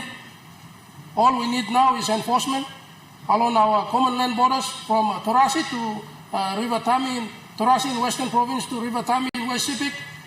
You must increase controls on the border. Me looking low. Instead of NACIA Sindan Star, or now by me calling PNG Biosecurity Authority, all Army Sindan Star. You know, walk low, Army, no second passengers, all line go come long border. Walk low, Army, no patrolling border. Long time me talking Defense Minister. Rausimo Army, no this map. Army should be on the in the jungles patrolling our borders, not sitting there and becoming the PNG Biosecurity Authority. Their job is to patrol the borders, to ensure that there is no illegal crossing from the other side or from our side. So I hope the defense minister is listening. I need the soldiers to be immediately removed and allow the PNG Biosecurity Authority to be placed there so they check the goods and, of people and people going in and from Indonesia to Papua New Guinea, to and fro from Papua New Guinea and Indonesia. You know got big check mark. Plenty also drink a come upside. Also drink high sugar level content. And you got all the money checking. Minister of Land, you know, like you make him walk. Only stop way. Me no looking more walking walk of animal. Plenty of citizens for me only die of diabetes. Just because of lack of enforcement on checking on these items that are coming into our country. So, Minister, you work on the defense minister. Rousing on army lab, talking on army lo patrol lo border. Patrol lo tami go na losing one them border one the western province. Na lari mo na officers lo imi lo now nubla nine you give him also Papua New Guinea Biosecurity Authority lo performing duties more. Thank you, Mr. Acting Speaker. Me fully supporting this bill. Thank you. Deputy Opposition Leader. Thank you, Acting Speaker. I too stand to support the bill wholeheartedly. I concur with the honourable leaders in the initial opening statements. The bill is very important. It's timely. I commend the good Minister for Agriculture, Acting Speaker. And just some points, Acting Speaker, is Papua New Guinea is a country that depends on agriculture. So for the Minister to bring in this timely bill that stops the spread of infectious disease like bird flu, like the foot and mouth disease that affects livestock, the mad cow disease. We have the African swine fever that has affected pigs throughout the highlands, and we still have blockades and checkpoints on the Highlands Highway now. Newcastle disease and mad cow disease, and a whole host of other infectious diseases that require effective biosecurity mitigation strategies to identify and solve these infectious diseases that affect our livestock. So thank you, Honourable Minister, for protecting the agricultural industry. Just to take on from what the Honourable Minister for Tourism and Culture said, Acting Speaker, just to put things in perspective in terms of scale, according to the Trading Economics website, Papua New Guinea on an annual basis deals with 204,518 containers, 20-foot containers. 204,518 20-foot containers. Each one of these containers must be inspected and approved by quarantine. It's a mammoth task that we expect the good officers in the Agricultural Department in Nakia, now the PNG Biosecurity Authority, to undertake. And through you, Acting Speaker, to the good Prime Minister, this requires funding. Enforcement requires funding. The good Minister for Agriculture has to be given his lion's share in the 2026 development budget so we can see this policy reform effectively translate into development and positive outcomes for the people of Papua New Guinea. Otherwise, I commend the good Minister for his bill and for being meticulous in ensuring that it covers the whole gamut of issues that affect biosecurity. As the Minister for Tourism also alluded to, we are a nation that is girded by sea. We need effective coordination amongst the ministries, agriculture, defense, to ensure that we protect our people and our food source and our crops from the potential of infectious diseases that I've named before. With that, I commend the good Minister and I fully support this bill. Thank you, Acting Speaker. Member for Wabek. Thank you, Deputy Speaker. Let me also take this time to thank the Agriculture Minister for this timely bill, the Biosecurity Bill 2025. Mr. Speaker, one of the biggest issues we face as a nation is capacity. we have capacity issues. When I was the Minister for Fisheries, we attended the Sino-Pacific trade sort of meeting in Samoa. And as we were negotiating for trade deals with China to sell our fishery products, both live and dead products, to China, we realized that the agriculture department was not up to par. The reason being that they had capacity issues and they couldn't sort of pass the biosecurity requirements that China needed. And it sort of delayed all the agreement at that point in time. So, Mr. Speaker, one of the biggest problems we have is capacity issues. Now, with this bill passed, I assume the government will put funding into, constructing these big labs where they can do these tests. Because right now, if you look at the foods that are coming into this country, we have a small lab in Gordon's that actually deals with all the chemical, sort of assays and analysis, which is not really good. As the Minister for Health, we had a huge sort of rice trade war happening in this country. There were certain rice importers who actually sort of bypassed all the requirements, all the security checks, and they pushed in containers of rice. Now, as you realize from the debate done by the other leaders, one of the biggest problems we have in this country in terms of food security is having the right amount of food. When rice was initially sort of imported into this country, there used to be some very strict requirements. They have to have some certain sort of nutrition additions that are actually added onto the rice for it to be sold in this country. Now we realize that a lot of the rice that are coming to the country don't have those sort of trace vitamins, we call them. Things like vitamin B6, vitamin B12, and that are very, very important for growth, especially mental, neural capacity growth. So, Mr. Speaker, I think this is a very important thing that needs to be addressed because it goes to the basics of sort of national growth. It deals with our beginning developer, our children. They need to be nutritionally fit to actually learn better in schools, number one. Number two, you may talk about putting another team going inside Australia. But you plan looking more line for me, you see, we can't compete at that stage. We have to be realistic. Those things must come from these kind of offices. Those policies must be driven by these kind of offices. You mean must have a policy approach now, strategic approach to these ambitions that we have. Not about something, Mr. Speaker. Now we see a rise in a lot of lifestyle diseases, as pointed to by a couple of our speakers. But one very important lifestyle disease is cancer. Cancer is caused by four things. Number one, suppose you got some genetic predisposition. If you are predisposed to that infection, to that illness, you probably might have cancer. Number two, radiation. Number three, viruses. Now, number four, the chemicals. The chemicals, additives that we are not putting a check to them, unfortunately, Mr. Speaker. We just don't have the capacity to do that. And recently, we are seeing a rise in the incidence of cancer in this country, Mr. Speaker.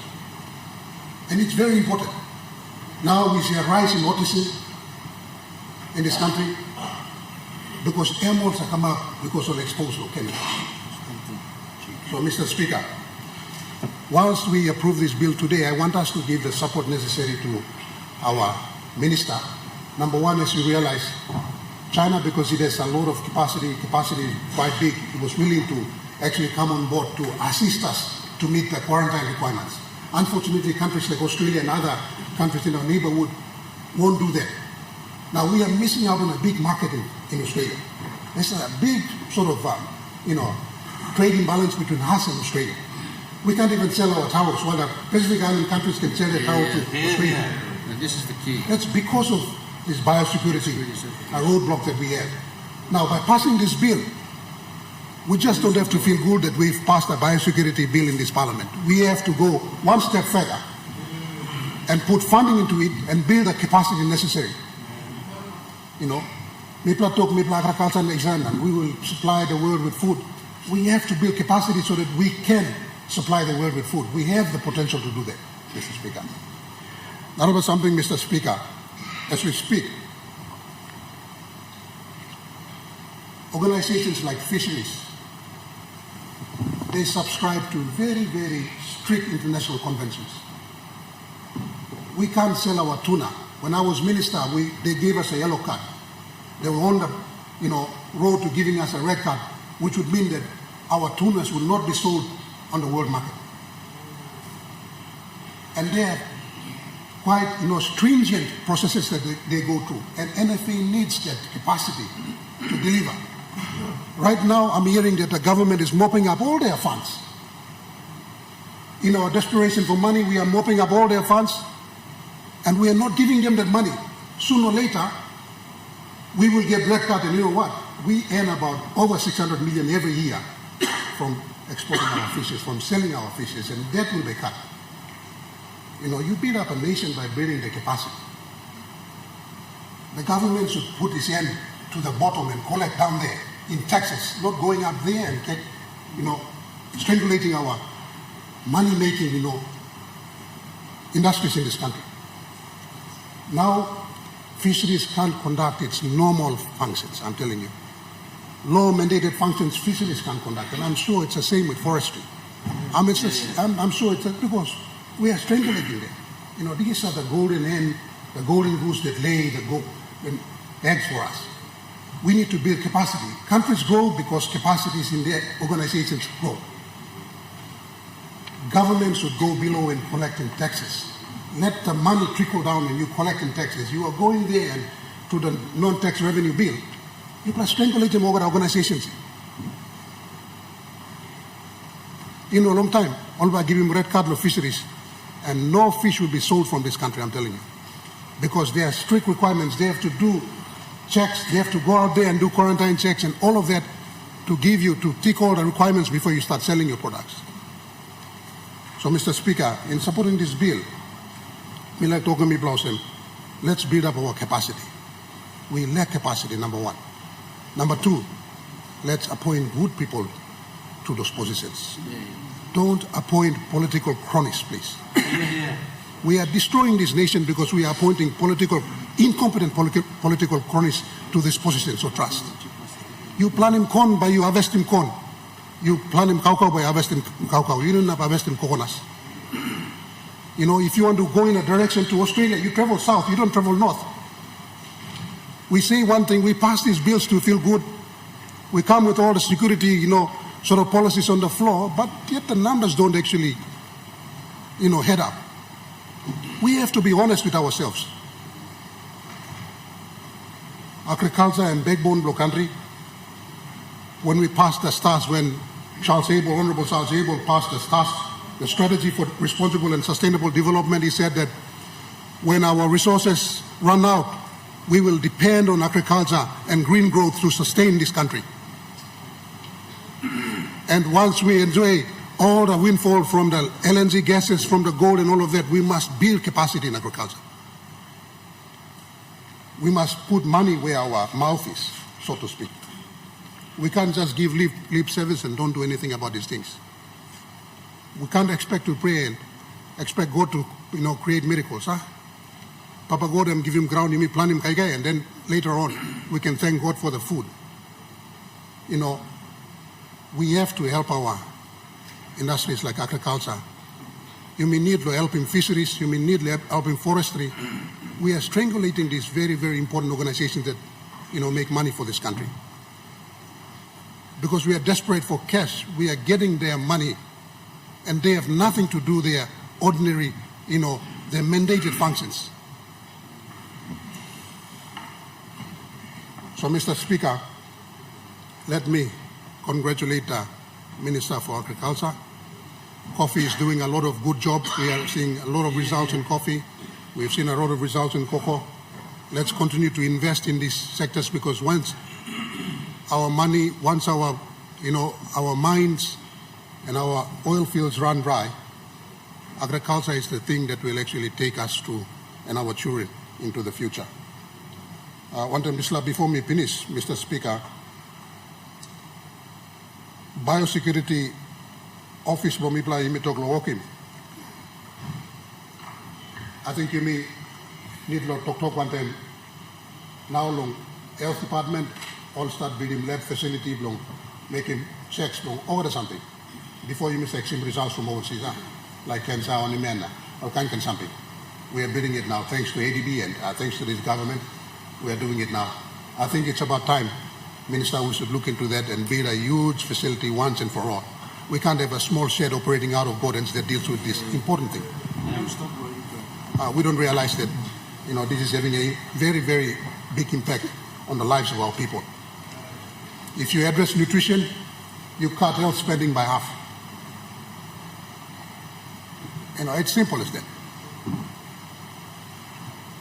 That's why public health is actually #1 priority of any government. So thank you, Wandam Bisla, thank you, Lord, giving me opportunity. The Honourable Governor for Western Highlands. Thank you, Deputy Speaker. Me too, like talk thank you long. Me like talk thank you long. Agriculture Minister long Karim this important bill come to Parliament where you may all get a debate. Agriculture is one of the very important and backbone blow people blow you mean in our country or some Papua New Guinea is one of the blessed country where kind law in a grow the world is a come up here. Na Papua New Guinea you know na Papua New Guinea lo narplap a low world na especially province Blumi or some Western Islands and Mount Again. Come up also on the food basket, Lord, is la country too. Me talk thank you, Lord, Papa God. Agriculture Minister, me talk thank you. Me talk thank you, na me like him too, also you must look at plenty or law, blow save him. Or one of them come in the country. Na two future blow agriculture inside the country blow you me. You may got coffee, tea, na timber, plenty or something where you got commodities where you can export to go out on the country na some revenue come inside. But to lo agriculture lo kai lo people blow you me looking more some country blow you must look good Lord when can seek back a chat maxim plant all good like crops blow you too all country also Australia na plenty of country in the world time you like go visit time you like go land Australia lo balus all quarantine laws Australia and by you looking you time you like come to Australia, you go around the one farm or you go around the one plantation or no got time on the question or asking time you like open down Australia. Because all concerned through law food security. But blow you mean law Papua New Guinea time all visitor law out of the country come put down lawyer. You make got some rule na law all same no got me no clear, me no looking to. Plenty all kaya all some potato blow you me and we got one plus sick finish before you minister got this sick. But now plenty potato farmers la Western Islands all like plenty potato big money all using blow buy one blow marathon where before almost using the marathon too. Now me feeling more some one blow foreign sick and all outside. All country come na losing block country and now you may leave one time this sick block potato. One can also to coffee, me feeling also one block sick two stop on them coffee too. Na plenty time you may deal one them this la. Na plenty on narble kaike too, even cocoa too. Sabas one block sick come sim you me by you make one them too. So I'm also on also me talk la side agriculture now. We like thoughts on some please, Minister, you can look good long on laws protect him or is la. When can all kaike you mix him na stop. Same time, all kaike come in lo country or kaike you make kaike lawyer, you rightful minister na. Or some this law now you make him belong and by you look more laws law where and by guide him all kaike blue you me. Last time, some long kaike been coming lo country or some cocktail, I think, long country blame all Benin cocktail coming chat. But all Chinese been some cocktail coming chat lo country. Na some all been salim la hagen. Na all quarantine man go all got la hagen na only check him also all pine sambla container. Ambat 6 pla container ko la hagen. Now quarantine man long. What must be go pine molds like Paimol ask him Chinaman and talk him buying loss long lay. One local man salim molds la container long him. Na musat local man all talk him salim outside lo street na me buy him na now me no sawe. This la local man musat me no sawe all talk also. And some weakness to country blowing me stop long him all some coming set. Maybe through the war for through the sample up and plenty loophole stop where all business houses now, all man outside looking all simon sa keke coming set. African swine flu to come up long and same too. And same road to coming set. Now country blowing me fully developed, but all people blowing me all rely long. All noble country by protecting Mipla. Now Mipla by relying on agriculture. So agriculture backbone you mean fall back to agriculture. Now Minister, me talk thank you also you carry this law.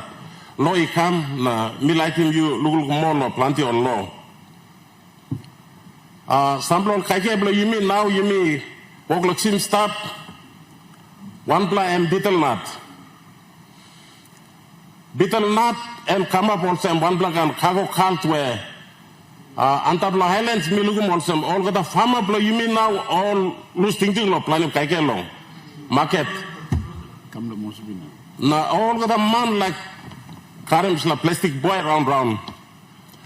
You call one bla roadside market where you looking one bla mama selling a banana mau or some bla narla kaike stop. And that one or two bla basalim stop. No what some bla man basam stop. You go on a little market, you look one la Mary, only one la plastic boy stop. Amas bla 10, 20 bla man round him la Mary. Only plastic bag stop na.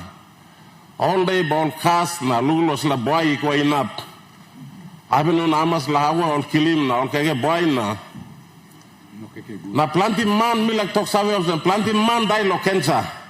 Mouth cancer and boy contributing big bla too long country. Yeah, you're right. All our sick by you bless planting man die lo cancer.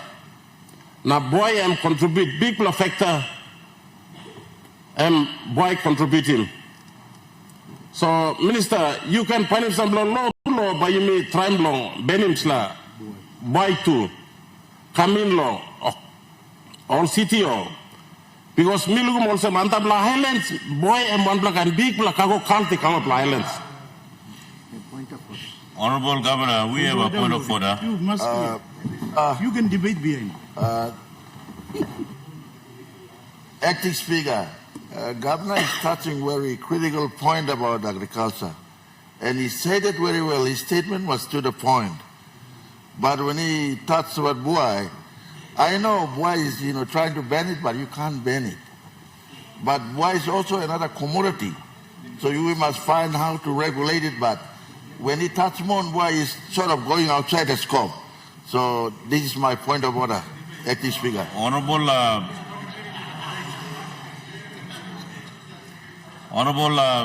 member for Mosby Northeast, your point of order is out of order.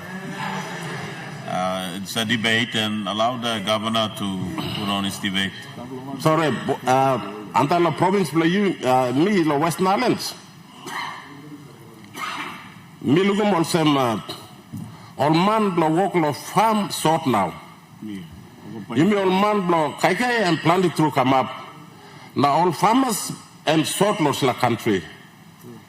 Now all got a man milugum olsem all blow kokam block simboy na killing time na passing time na man blow work lo garden but no cut now.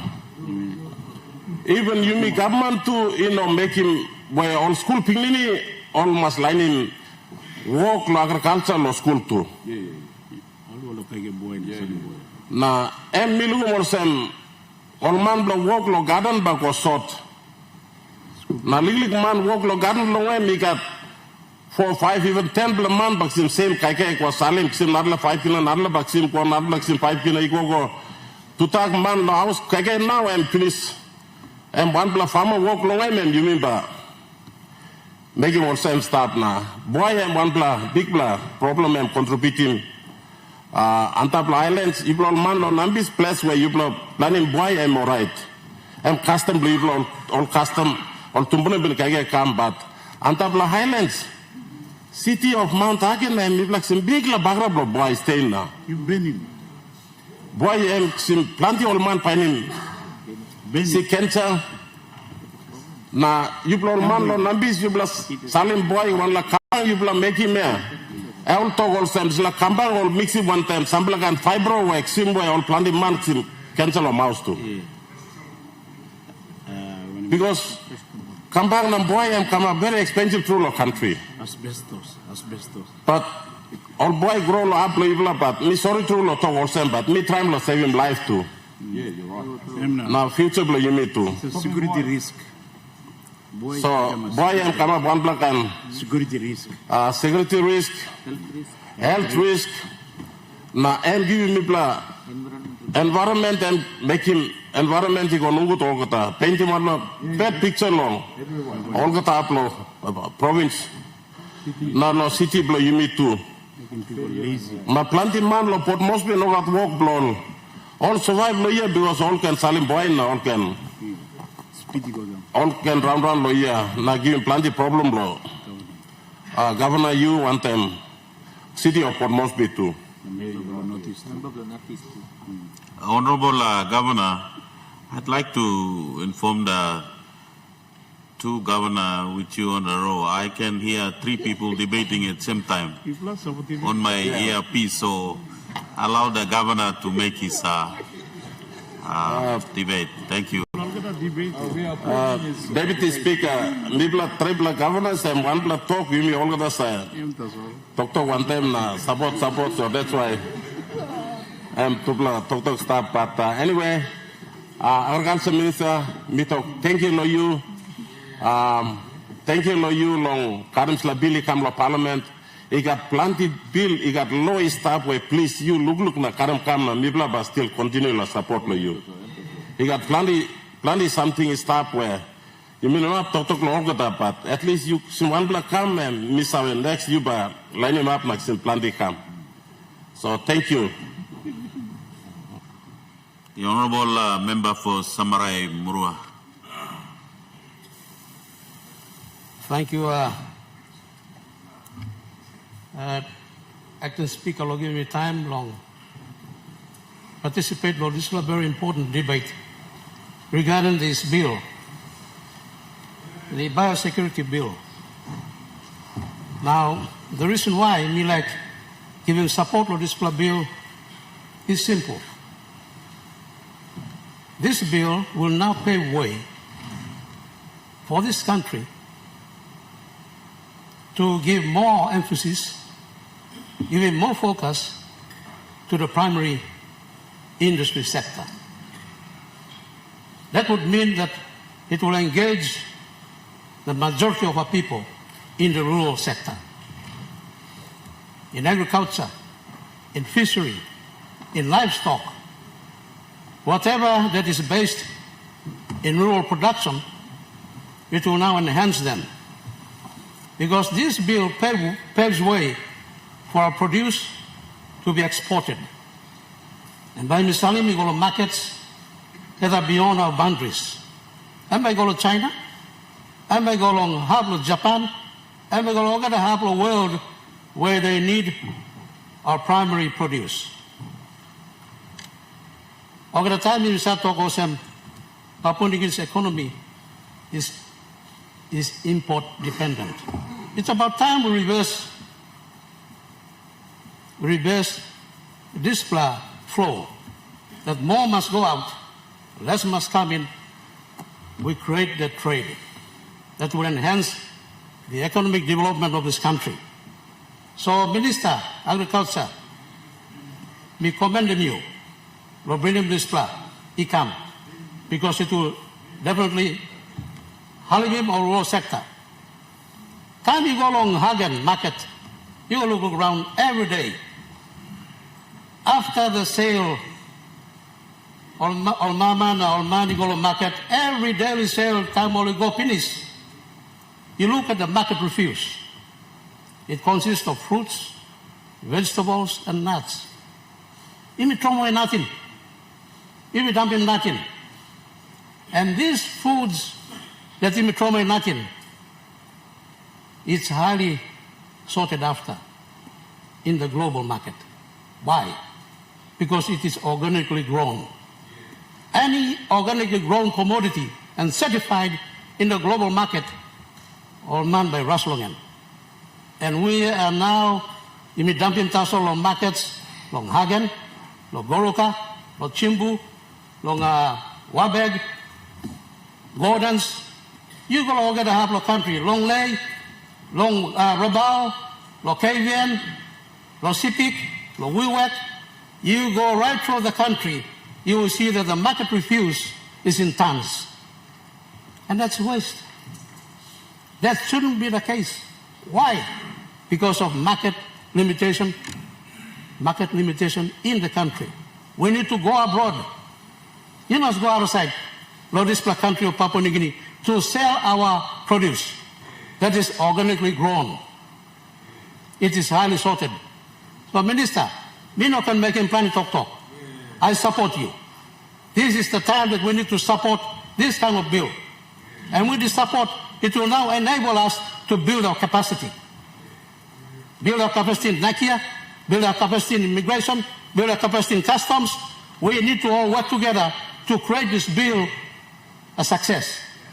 And let's change the way we do business in this country. More must go out, less must come in. And this economy will grow.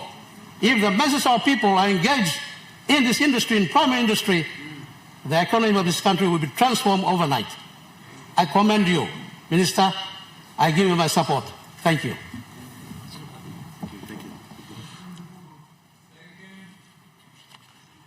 Minister for Health. Thank you, Acting Speaker. I'd like to stand to support this important bill presented by the Minister for Agriculture. I will speak on the context of public health.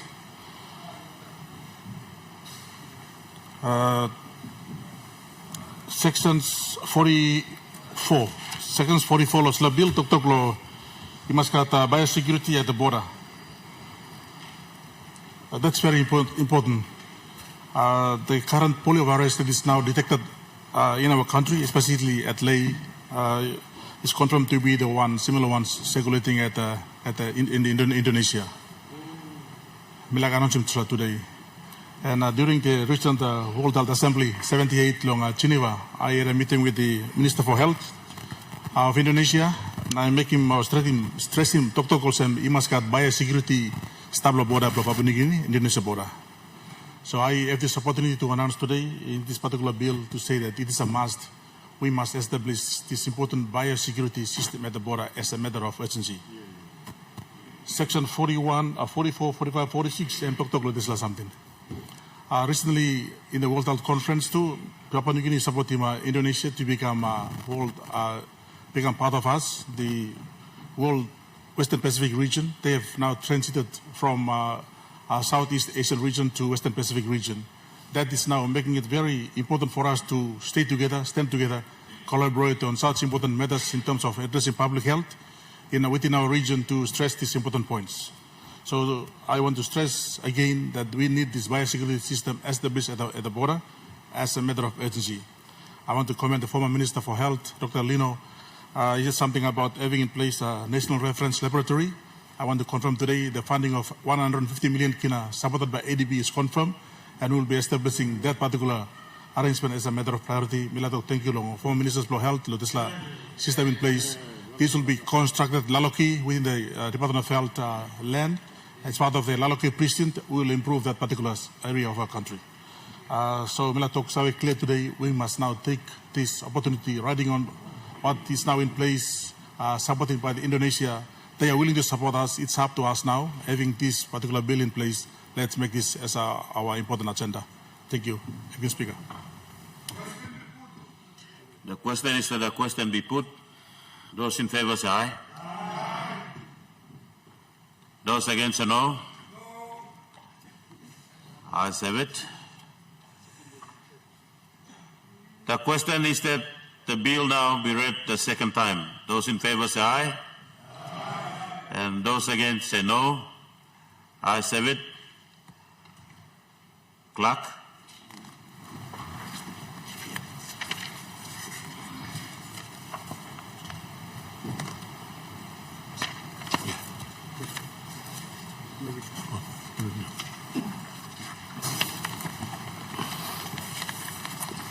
Second reading. A bill for an act to establish the Papua New Guinea Biosecurity Authority and its powers and functions, and B, to protect animal life, plant life, and associated environmental risks in Papua New Guinea through a sustainable biosecurity framework, and C, to prevent the introduction of plants, pests, and animal diseases into Papua New Guinea, and D, to control the spread of plants, pests, and animal diseases, and E, to eradicate the spread of plant pests and animal diseases, and F, to protect plant resources, animal resources, and the environment, including agricultural production from 1, plant pests, and 2, animal diseases, and G, to regulate the movement of and facilitate the trade in plants, animals, and their products, and H, to provide a biosecurity enforcement framework, and I, to create a robust environment for trade, investment, and agriculture production activities, and J, to give effect to the international standards under the World Trade Organization sanitary and phytosanitary measures and World Trade Organization Trade Facilitation Agreement, and K, to repeal and replace the National Agriculture Quarantine and Inspection Authority Act 1997 and for related purposes.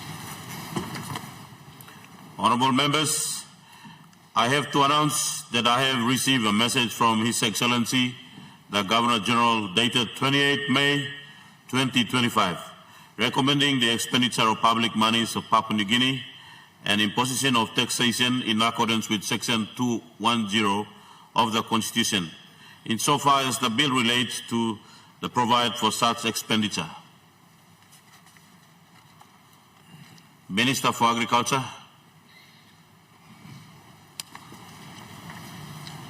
Mr. Acting Speaker, I ask leave of the Parliament to move the third reading forthwith. Leave granted. Minister for Agriculture.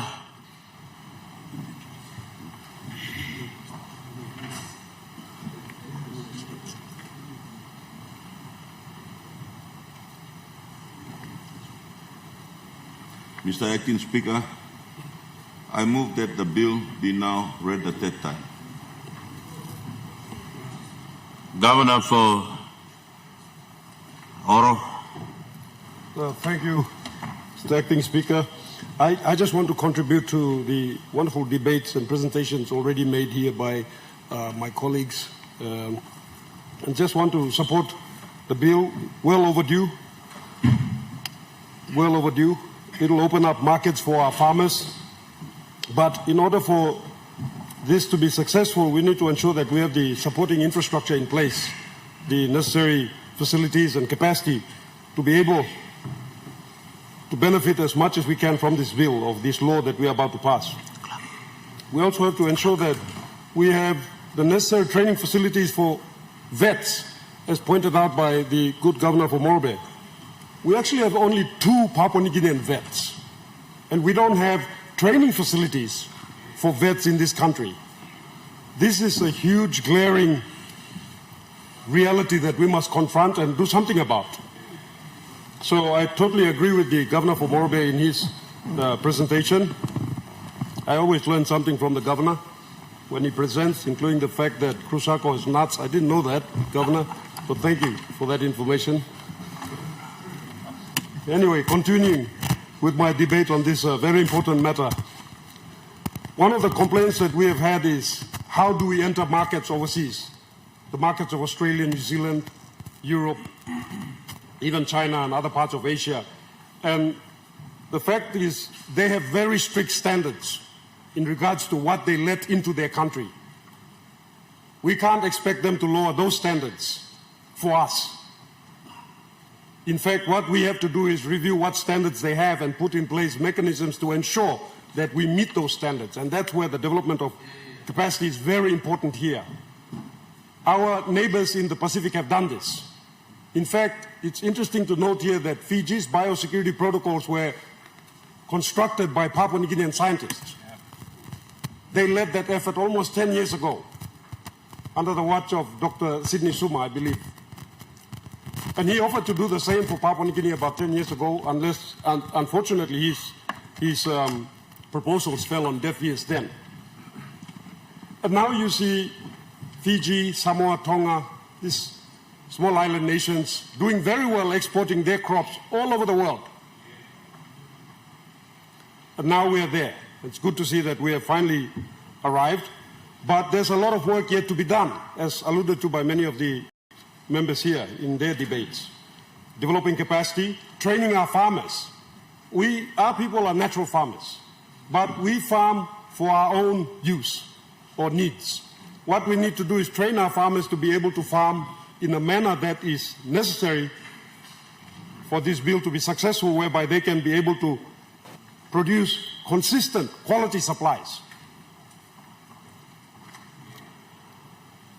In addition to that, I would like to say that there's a potential for a niche market that we can take advantage of, organic food. All around the world, because of globalization and rapid development taking place, improvement of technology, commercial farming, the use of chemicals and technology, most land is quite contaminated. Papua New Guinea's land is very much raw, untapped, uncontaminated, but it will not remain so if we're not going to carefully guard this reality. So besides this, we have to look at how we can guard this, how we can tap into this niche market, how we can train our farmers so that they can farm the products that are needed out there and that are much in demand in many of these economies.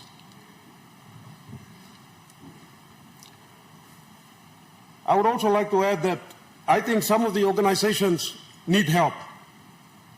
NARI is doing a magnificent job, but they need more funding. We do not put enough money into research and development in this area, into agriculture. We need to look at this. We need to do more for that. As for Nakia, on the other hand, I have to say that in the last 10 years, I've witnessed the demise of Nakia. When I was Commissioner of Customs, that organization was actually way ahead of all of us. It was way ahead of immigration, way ahead of customs, way ahead of all the other authorities in terms of how it was meeting regional and world standard. Those standards in Nakia have dropped significantly, and I want to say that this is because of the poor management of that organization over the last 10 years. So, Minister, you need to do a diagnostic review of that organization. That organization is going to be pivotal in you ensuring that this bill, these laws are successful, and that our farmers benefit, our nation benefits from the laws that we are about to enact now. And with that, I would say that you carry out an immediate diagnostic of that organization, a review, take an approach whereby it's a sick entity, it needs treatment, and this diagnostic will expose that. And you can get experts from around the world, even our neighbors, and they can help you carry out this diagnostic and completely overhaul that organization so that it can be a modern, relevant entity that is able to ensure that this bill and laws that we pass are meaningful and just. Thank you. The opposition leader. Thank you.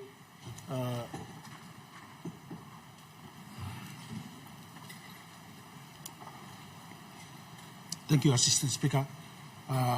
Me, I'm short, Tasso. I'll try my best to be short. First of all, Assistant Speaker, me like talk awesome. Me one bill or this bill come, and I'm here to speak in support of that bill.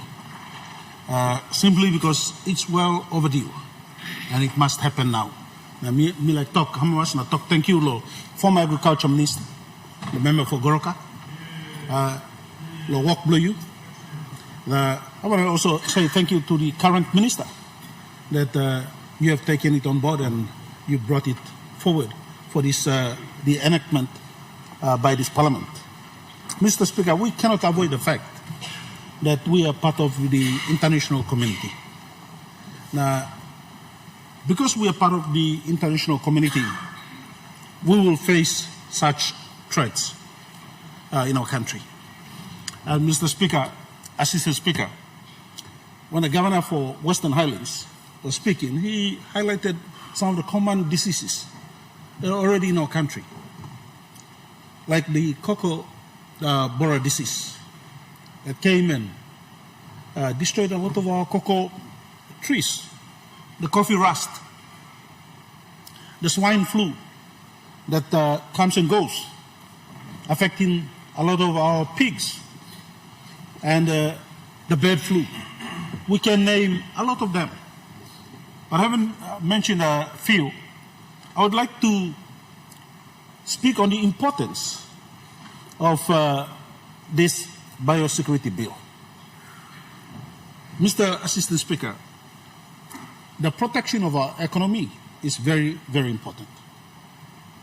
You look at what's happened in Congo Basin, in the Africas. Time cocoa blow die. Almost the entire cocoa plantations in the Africas were destroyed by disease. And when it destroyed their cocoa, it also depleted their economy. I'm affecting economy blow.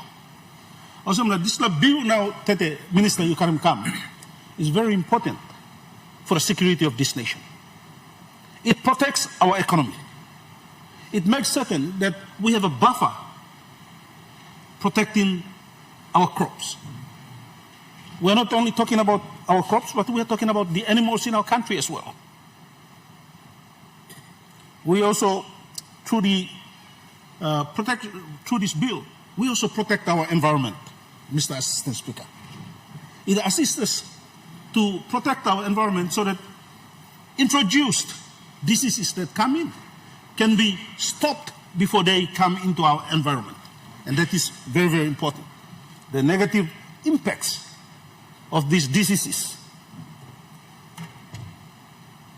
of pests that destroy crops, weeds that are introduced into our country, and other contaminants. And so I gave an example about the Republic of Congo. You just have to go through the website and have a look at it, and you'll be surprised at the millions that they've lost because of diseases. Mr. Speaker, through support, Mr. Minister, it is very, very important that the introduction of more biosecurity officers be introduced.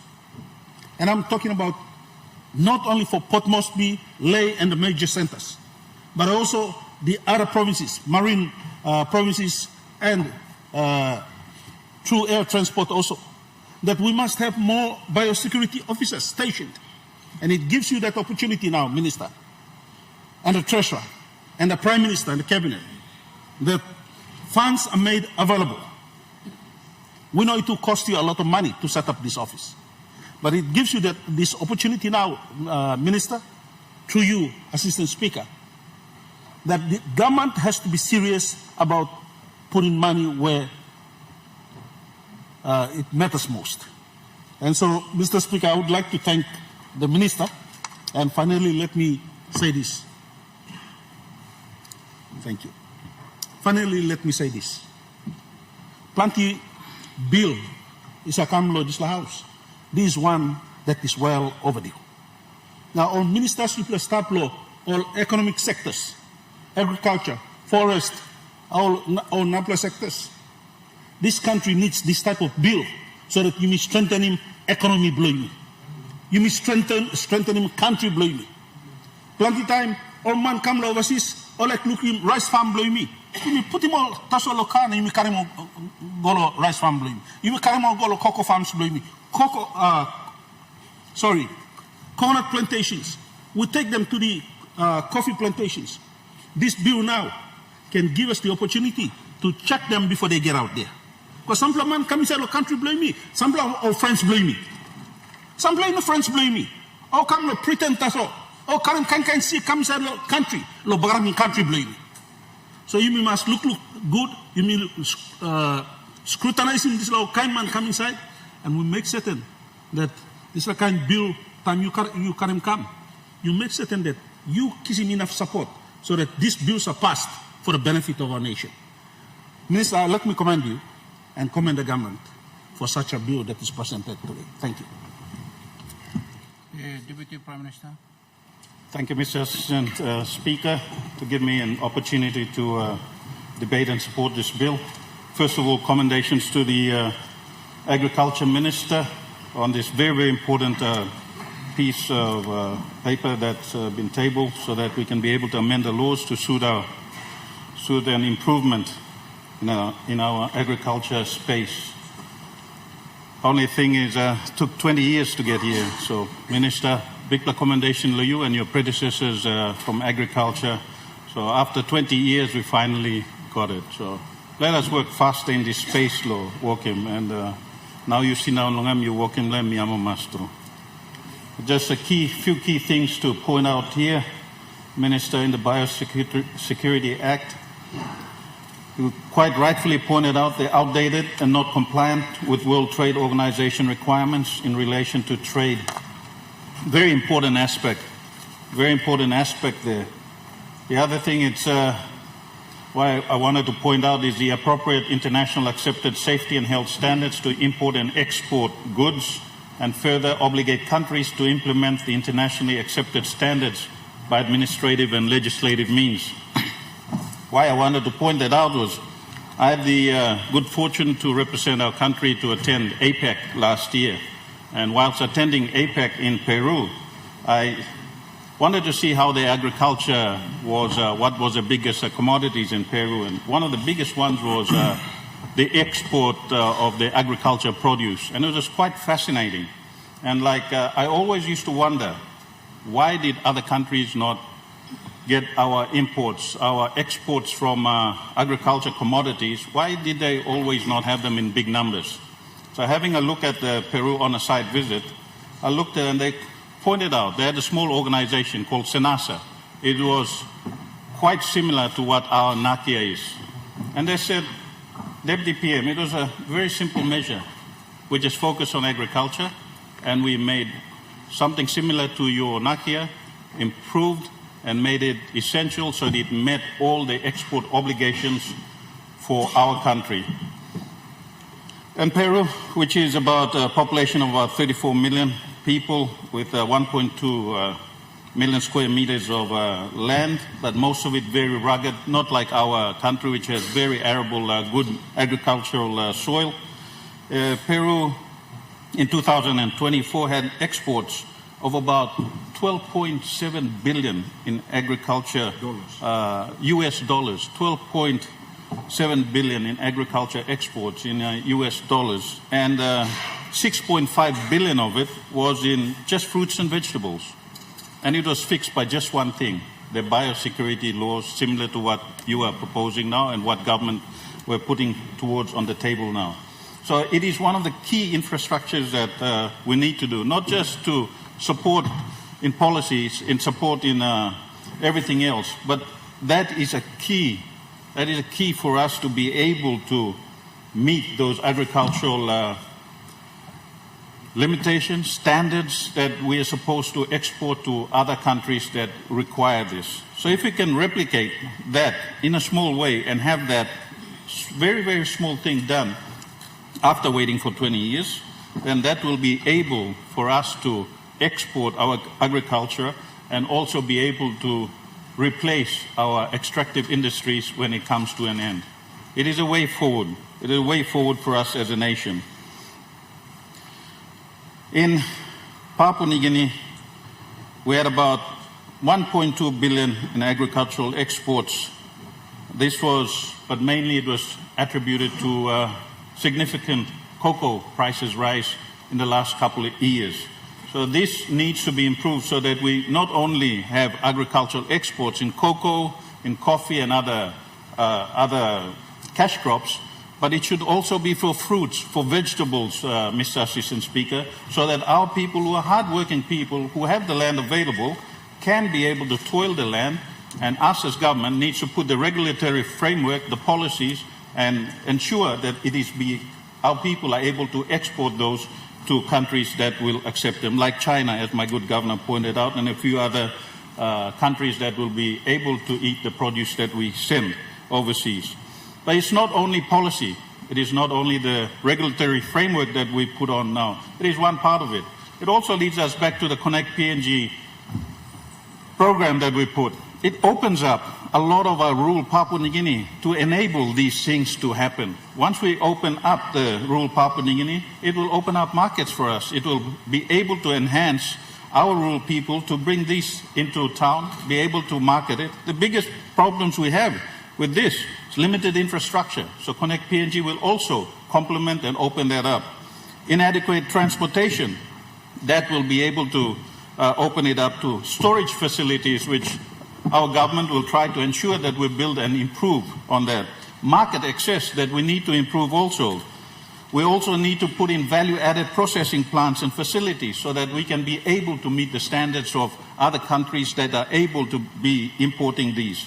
For us to meet those standards, it is our role as government to ensure these processes and these standards are done. The targeted investments in agriculture, training, marketing policy, and regulatory frameworks will enhance our exports, Mr. Assistant Speaker. That will greatly enhance our exports and will also make us move towards creating jobs for our people and be able to make more foreign exchange imports for our country. With that, Mr. Assistant Speaker, I'd like to again compliment the current Agricultural Minister and the former Agricultural Minister for this critical piece of bill that we can be able to do so that we can be able to meet the outstanding commitments to our people in creating jobs and helping exports for our country. Thank you very much. Prime Minister. Mr. Assistant Speaker, me like asking Parliament law giving full support law this law. Thank you law. Our leadership in sit down right through now you me debating this plan. I read it law passing. Great commendations to the minister. Thank you, Lord. You take him France here along, bring him law passed, and possibly your first ever law as minister to be passed, and an important law for that matter. Border protection of our border is important. Biosecurity, this bill is also directly in the heart of it. Is protecting our sovereignty from bio-insecurity. And I may clearly put him, you may long, was long all Kaikai blimi, all plant blimi, all animals blimi. Mr. Assistant Speaker, our country is home to 6% of world's biodiversity. This 6% of world's biodiversity, a substantial element of this, it is uniquely endemic just to our country. Uniquely endemic to our country, and biodiversity, in my view and considered view, in the heart of it lies the economic security of our country. Our biodiversity is our wealth. It must be protected.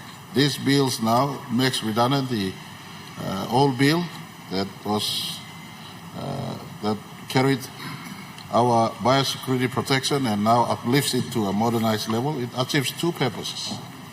One plan, and protecting infiltration along all sea commons head long country libi through all animals and plant. You make clear country libi, you got land border, you got saltwater border, you got air border, now you got water border too. Fly River, over 30 kilometers of Fly River, and water border.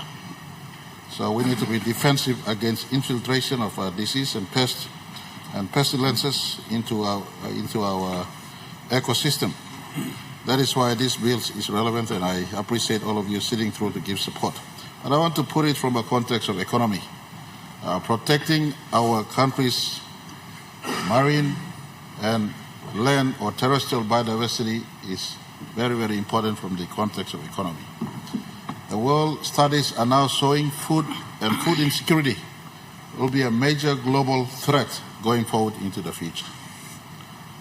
And our country has great propensity to be a major food production basin or country, especially in the face of over 5 billion people that lives within us, 4 to 5 billion people within us in Asia proper, West Asia, Southeast Asia, and North Asia, not mentioning the American continents and afar off. So in that context, this bill is necessary, and as part of the cleaning up we are doing, this government is doing. Not too while ago, the Treasurer brought in the Income Tax Act amendment. We clearly made redundant the 1957 Act that carried us not just the last 49 years, but more, predates back to 1957. We cleaned it out and we put a modern, updated Income Tax Act. I want to give assurance to our country. We're not just here to collect DSIP and PSIP.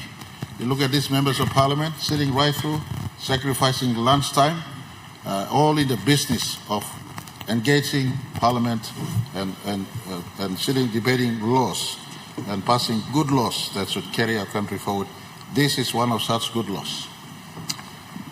Mr. Assistant Speaker, I want to indicate, as complementary to this debate here, on April 20, 2024, I led a host of ministers, relevant ministers. Then Agriculture Minister was amongst. And we were in the Grand Hall of the People's Republic of China. And a bilateral meeting I had with President Xi Jinping, as well as the Premier. Key important milestones was reached. One of them, the biggest market, the biggest consumption market on earth, gave clearance, and we signed a phytosanitary agreement. Unfortunately, we need to step up that relationship with Australia, USA, and other economies that we trade with. But China, at our two governments' work, signed off on the phytosanitary requirements. And now Papua New Guineans can sell the agricultural products back to China, Mr. Assistant Speaker. Bianim talk me blossom, ground money stuff. Go back walk the ground. Last week that's all, Mr. Assistant Speaker. Trade Commissioner Blow Sinai look at in Pacific, named Logan Mr. Moto. Come, spend him 2 weeks here and go back finish. Mr. Moto, Trade Commissioner Moto, go back lo sign and Salim on text come back long. Ambassador Blogan, Ambassador Salim text come lo me. And talk also. You read him this blood. Lati me like kissing free lo government and like put him hand lo garden lo make him walk. And to hello Ambassador. We arrived back in Beijing safe and well after a busy 2 weeks in PNG. I want to acknowledge Minister Maru and his department for meeting him and the relevant departments, Agriculture Department, Coffee Ministry, etc. We arrived back in Beijing after 2 weeks in PNG. It was a successful mission, and our Chinese buyers are very thankful for the support. They have confirmed to buy PNG coffee and are looking to secure a long-term buying contract with coffee suppliers in PNG, and we are very excited at the successful outcome of our mission. Mr. Assistant Speaker, you mean all like in government lo giving money, but you mean like making work, lo contribute, lo government collect, and give him come back. We have now signed, and with China we've signed the best and biggest ever agreement for our cacao, for our coffee, for our oil palm, for our vanilla, for our livestock, world type, to go back. This bill now envelopes and protects our own borders and also make it compatible with China, with South Korea, with Japan, with Philippines, with Indonesia, and with Australia. Australia, we're in deep discussion as part of our relationship. We're not only about receiving aid and grant. In fact, the last 6 years, we've been focused more on trade and reducing our dependence on aid and grant. I want to thank all members for sitting in. This may seem small, but it's a monumental law we're passing. The backdrop trying to get our people who own land to go into shifting from subsistence agriculture to commercial agriculture. And I know the need for us to empower the ministers and ministries concerned in biosecurity, border defense, making sure security is okay, lab is stepped up, but all of this hinges on the laws that we pass. Passing law and follow suit. Government gives commitment to resource where it matters so we could make sure our products are safely exported to markets. This government has been working with, that's why we appointed Minister Maru and his team. He is now out there establishing market for us. These amendments complements this sort of drive. And for us to ramp up production to export, for us export within reach to the Asian marketplace, Southeast Asian marketplace. I want to commend the minister. Since he came on board, he was aggressive in this space. Now, when this parliament gives you the support, I want to commit this government to enveloping this organization with the necessary support, stand as the watchman in defending our 6% biodiversity and all the seed banks we have in our country in as far as our ecology is concerned. And as we make this defense, the call is on all of us out there, far and wide, provincial governors, districts, get engaged in transferring our people into commercial agriculture, productive agriculture. Market has been secured by government as we speak. The onus is on us to produce and to sell reliable supplies back to those contracts that we secure in as far as our government's intention to ramp up agricultural productivity is concerned.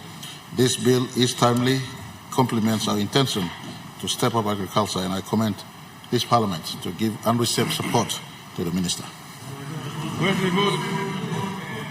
The question is that the question be now put. Those in favor say aye. Aye. Those in against say no. The ayes have it. The question is that the bill be now read at that time.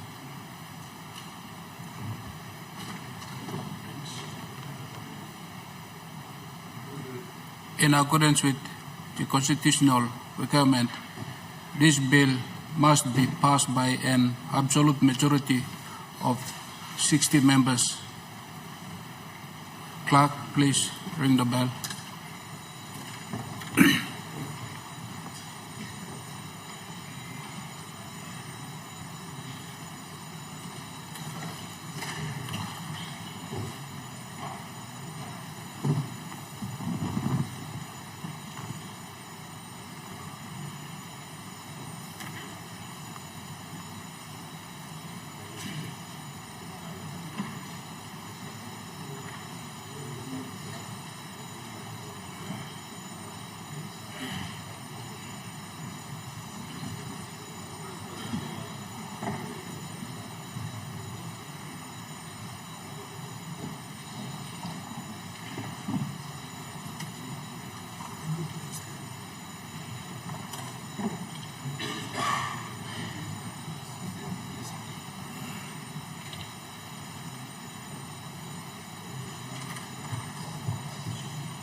Attendants, please close the door.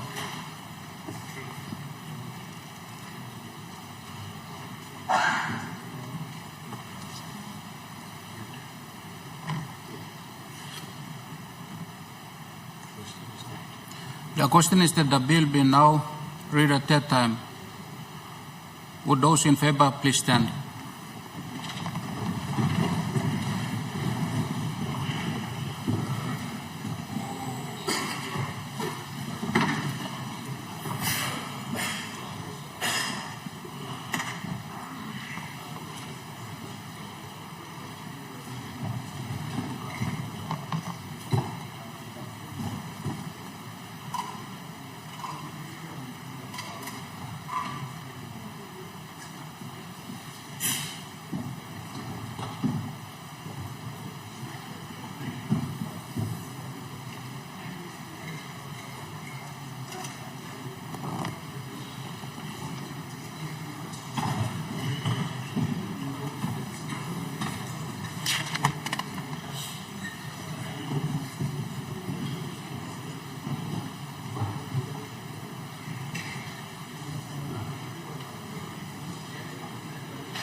Those against, please stand.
All members, the result, ayes 83, noes 0. Clerk. Third reading, a bill for an act A, establish the Papua New Guinea Biosecurity Authority and its powers and functions, and B, to protect animal life, plant life, and associated environmental risks in Papua New Guinea through a sustainable biosecurity framework, and C, to prevent the introduction of plant pests and animal diseases into Papua New Guinea, and D, to control the spread of pests and animal diseases, and E, to eradicate the spread of plant pests and animal diseases, and F, to protect plant resources, animal resources, and the environment, including agricultural production from 1, plant pests, and 2, animal diseases, and G, to regulate the movement of and facilitate the trade of plants and animals and the products, and H, to provide a biosecurity enforcement framework, and I, to create a robust environment for trade, investment, and agricultural production activities, and J, to give effect to the international standards under the World Trade Organization sanitary and phytosanitary measures and World Trade Organization trade facilitation agreement, and K, to repeal and replace the National Agriculture Quarantine and Inspection Authority Act 1997 and for related purposes. Thank you, Mr.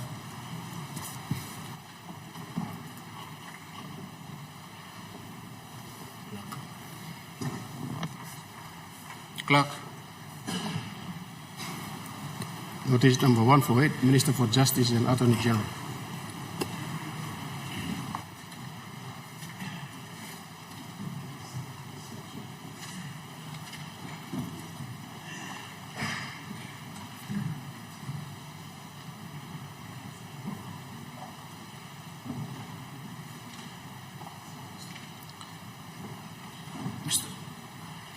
Minister.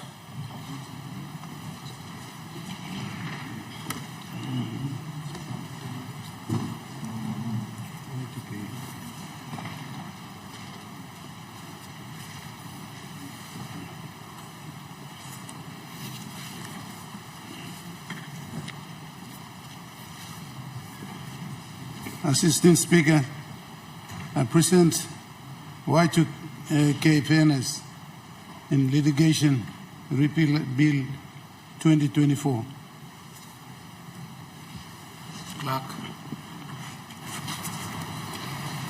First reading. A bill for an act to repeal the Y2K Fairness in Litigation Act 1999. Minister. Mr. Assistant Speaker, I ask leave of the Parliament to move the second reading forthwith. Is leave granted?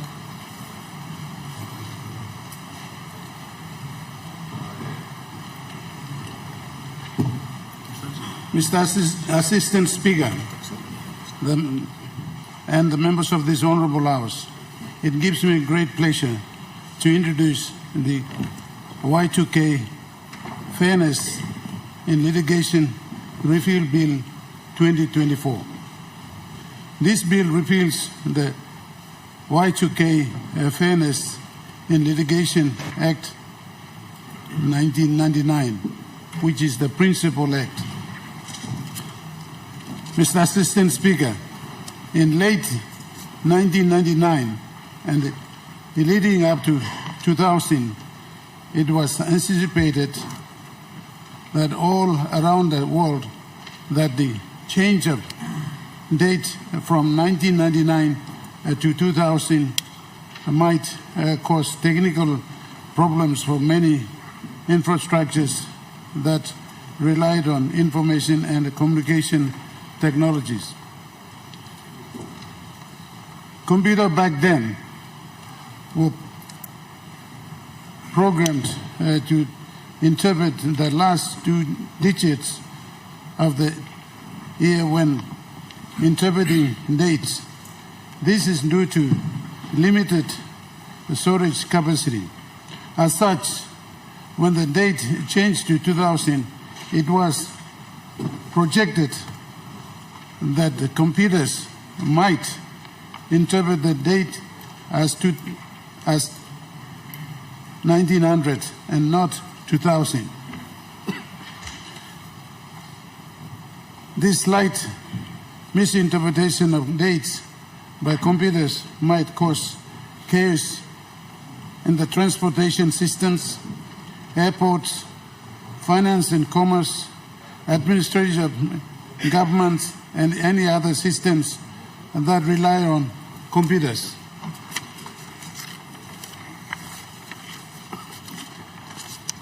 Mr. Assistant Speaker, the National Parliament observed that such technical problems may cause a significant increase in the volumes of litigation that could ultimately strain the judiciary in PNG.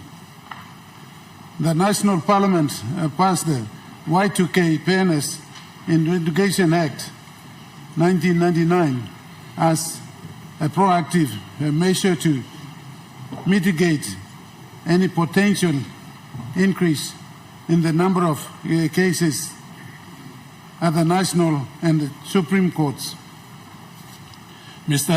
Assistant Speaker, the Principal Act sets out several special court procedures and certain litigations on damages accruing from the anticipated chaos.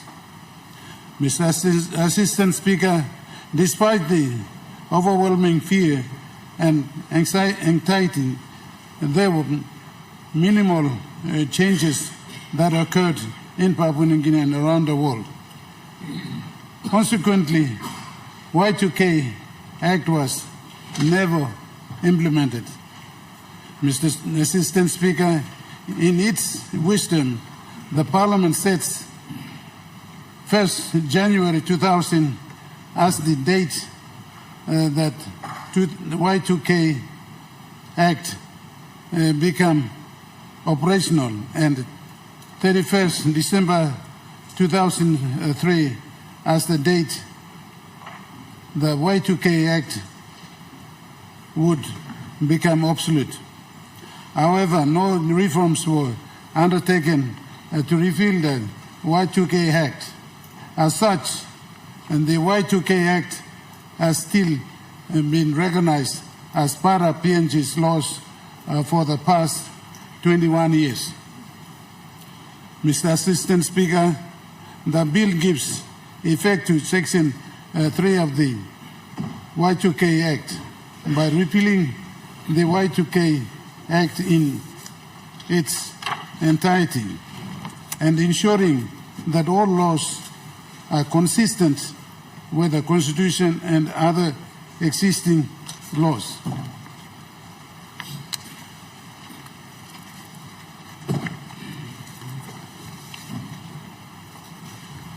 Mr. Assistant Speaker, with that, I now commend the Y2K Fairness in Litigation Repeal Bill 2024 to this Honourable House. Thank you. The question is that the question be now put. Those in favour say aye. Aye. Those in against say no. Ayes have it. The question is that the bill be now read a second time. Those in favour say aye. Aye. Those against say no. The ayes have it. Clerk. Second reading.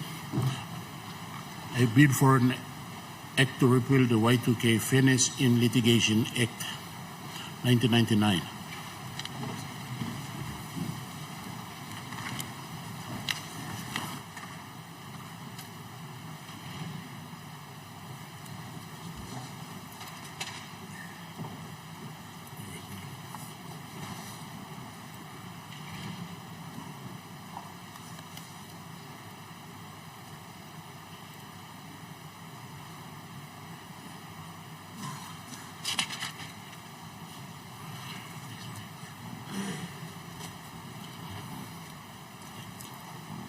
Minister for Justice and Attorney General. Thank you, Assistant Speaker. I ask leave of this Parliament to move the third reading forthwith. Is leave granted? Leave granted. Minister. Mr. Assistant Speaker, I moved that the bill now read the third time. The question is that the question be now put. Those in favour say aye. Aye. Those against say no. The ayes have it. The question is that the bill be now read a third time. Those in favour say aye. Aye. Those against say no. The ayes have it. Clerk. Third reading. A bill for an act to repeal the Y2K Fairness in Litigation Act 1999.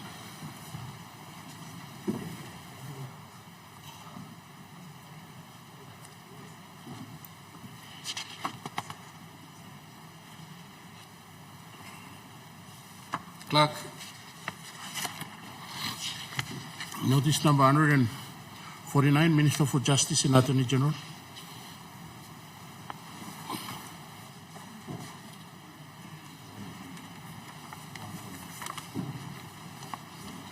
Mr. Assistant Speaker, I present the Customs Recognition Repeal Bill 2024. Clerk.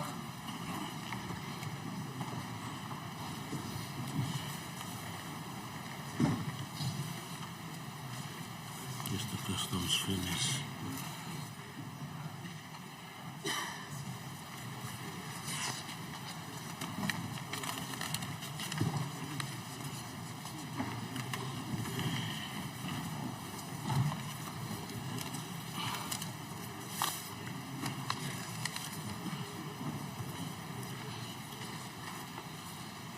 First reading, a bill for an act to repeal the Customs Recognition Act, Chapter 19. Minister for Justice and Attorney General. Mr. Assistant Speaker, I ask leave of the Parliament to move the second reading forthwith. Is leave granted? Leave granted. Minister. Mr. Assistant Speaker, I moved the bill be now read the second time. Make your speech.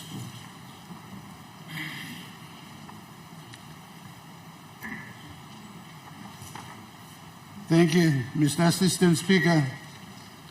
The members of this Honourable House, it gives me great pleasure once again to introduce the Customs Recognition Repeal Bill 2024.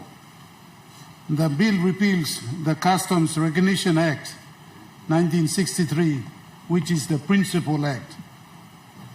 Mr. Assistant Speaker, National Constitution provides under Section 20, subsection 1, that an Act of Parliament will provide for the development of the underlying laws in Papua New Guinea.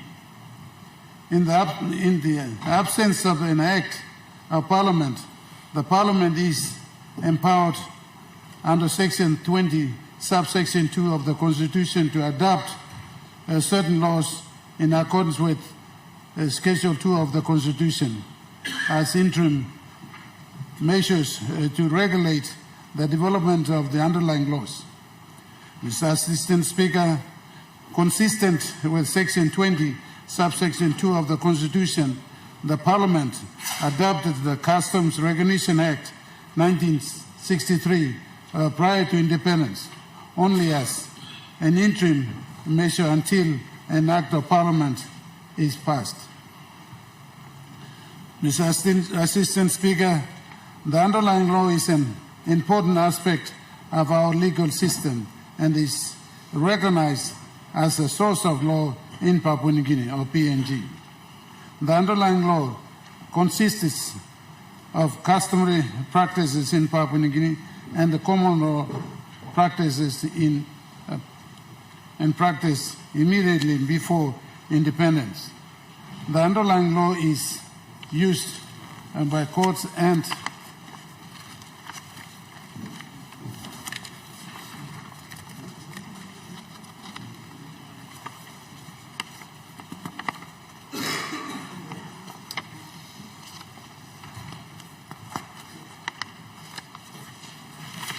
excuse me, to pass on them.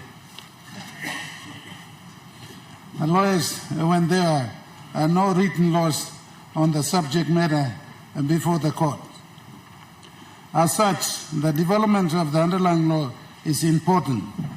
Mr. Assistant Speaker, when Parliament passed the Underlying Law Act 2000, Parliament effectively complied with Section 20, subsection 1 of the Constitution as it is, and the Act of Parliament that will regulate the development of the underlying law in PNG. However, during the drafting of the underlying law Act 2000, the Customs Recognition Act 1963 was never expressly repealed. As such, both laws have coexisted and have been interchangeable, used in the past 24 years. Consequently, this has caused confusion among judges and lawyers at the courts. Mr. Assistant Speaker, the bill seeks to address this issue by repealing the Customs Recognition Act 1963. This will give prominence and recognition to the underlying Law Act 2000 as the principal legislation to regulate the development of the underlying laws. Further, the bill gives effect to Section 20, subsection 1 and 2 of the Custom Constitution by ensuring that the laws of PNG are consistent with the Constitution and other existing laws. Mr. Assistant Speaker, with that, I now commend the Customs Recognition Repeal Bill 2024 to this Honourable House.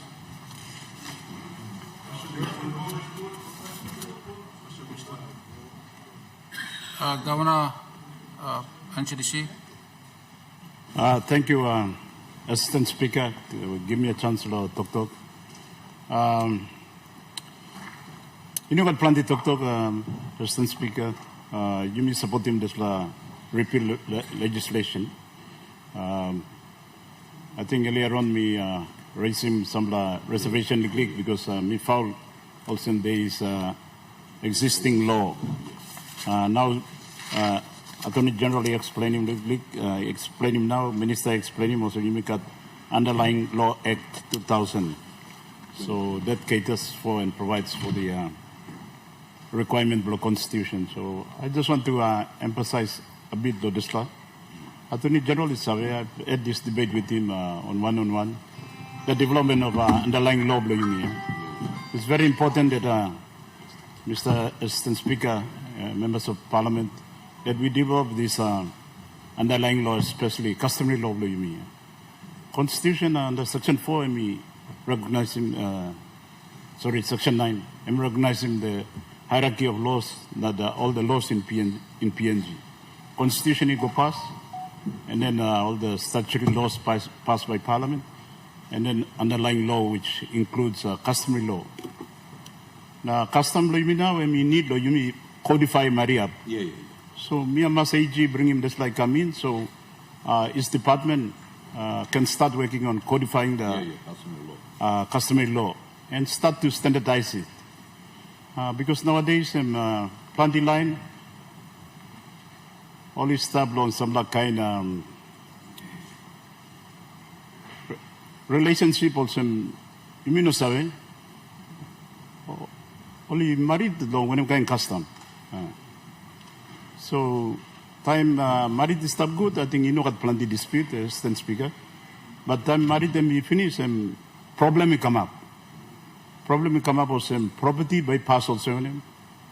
If they have agreement, then by behind him this agreement. But suppose not, you may go to law, and if they are not legally married or statutory married under the Marriage Act law PNG, and if custom to very clear, also only married or this is custom or this is custom, then it may get problem.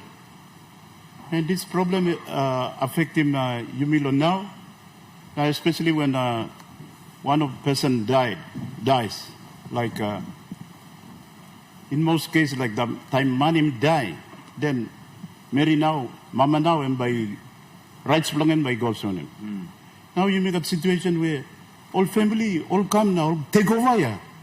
All take over house now. car na, store na, PMV na. Mamaya hindi ka right belonging to come and, say this property belongs to me or belongs to the marriage or belongs to me and the husband. Papa died na, I should be entitled to some of this property. So this is a problem in PNG because now what line married ko kami.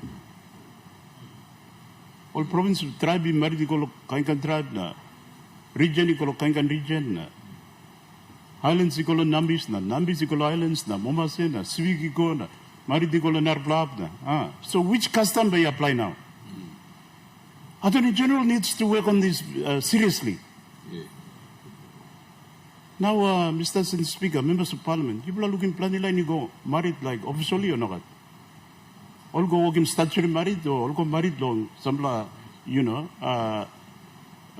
online only authorized long or celebrant, whether I'm pastor or some authorized person. Or. Now I'm kind married to come up here, real married or gammon married or half-time married or whatever, I'm open. It's a real problem with PNG. And the department they are all working plenty work, but only focus on this area. So we good laws him, Attorney General and we can give him this law you mean now. So we can start to take this seriously. It also applies to land law too. On the time when I was practicing law, some line long, me no call him up long, Mr. Speaker. I'm come asking me as a lawyer. I'm asking me also, me adopted the Kamlo, it's a family now, Papa died now, all brother now, family all around me. Is that possible or? One. Now, second also, what about my land rights, the property rights? I mean, you have to go and see your customary law. And to custom, only will interpret mo sim na, ego sim na. So, me na family will be got every year. I think this is a big problem too in our country that needs to be settled in law. Yes. Either you may come up with a proper underlying law that we codified all the custom law you mean, so we standardize it. Because, Mr. Speaker, me believe also most of our practice, although might be a bit of variance or kind of tribes or province, but most of it is standard. You can find that there's commonality in most of our tribes. And if we do a serious exercise, then we can do this and submit it to Parliament. You may look now, you may agree long and then we pass that law. Otherwise, Mr. Speaker too, Parliament can authorize him to the provincial government. So we pass a law at the provincial level to regulate, land in terms of property rights, na married the brook, na by God's surname, na inheritance by God's surname. Although we want to encourage our people to, do proper legal agreement, whatever, time you may stop, I think, plenty you mean what will do, yeah? You may think you mean Superman, but you may live forever, you mean write the will. No custom. No, the will to, when we pass, how do we administer our estate? By Golosat. By Golo Mama or Planti Mama or Igolo Pignini or Hamas Pignini or. So Planti line, you mean walking will inside the Parliament, the outside too. Time die now. Custom come on or some line was not that's all man-made custom. Not that's all custom was convenience custom. Some line only strong line now all become now to me bike sim caro, me bike sim house, me bike sim this trade store, savings long papaya and brother me bike sim. This is a big problem, serious problem. So it's good that Attorney General come pass him this repeal act, so you may rouse him this all play act. Now we have to work on improving this underlying law act to codify it. Or otherwise, you may pass a vulnerable law that regulate all this so-called relationship. Marriage act is stop, but some people I think only like married through or like part-time married or whatever married. Is this going to be illegal? Or people have been living together, only accumulating property together, all that beginning too. So they have not formalized it, so embargo on them now. So maybe you can make an amendment to Marriage Act so that we can say that suppose you formalize it, then your interest will be regulated this way if you got will. Or in a situation like there's a dispute inside the family now, you block adopted line, now that's all you block come you block on now. Maybe come up, Papa died now, family now look at dispute now. How do we regulate that? So, and people problem that is emerging. So, I just want to take advantage of this opportunity. Minister AG can present him this Repeal Act to highlight that. Thank you, Mr. Assistant Speaker. The question is that the question be now put. Those in favor say aye. Aye. Those against say no. I say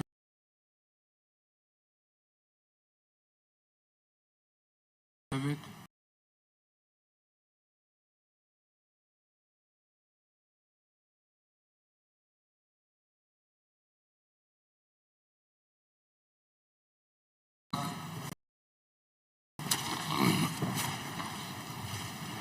A second reading. A bill for an act to repeal the Customs Recognition Act, Chapter 19.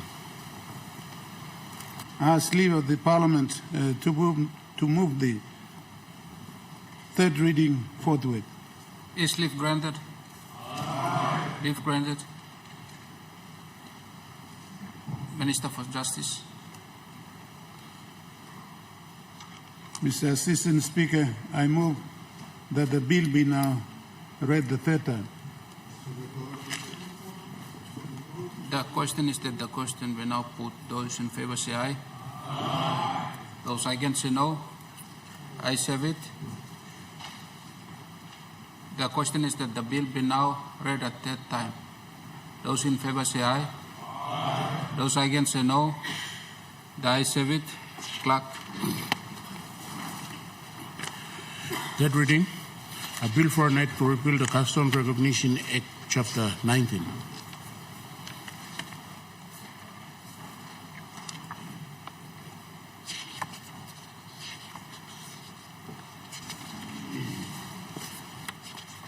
Thank you, Minister. Leader of the Government Business.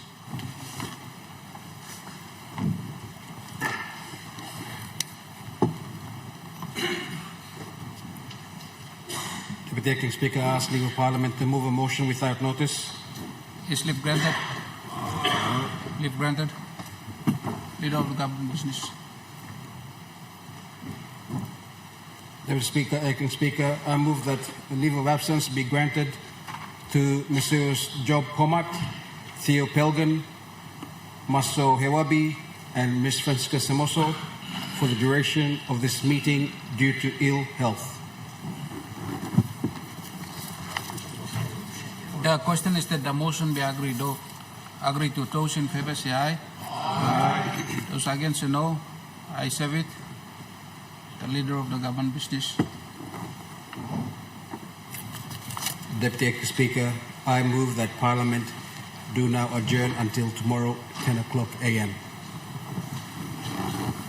The question is that the motion be agreed to. Those in favor say aye. Aye. Those are against say no. The ayes have it. Honourable members, I now adjourn the Parliament to tomorrow at 10 o'clock a.m.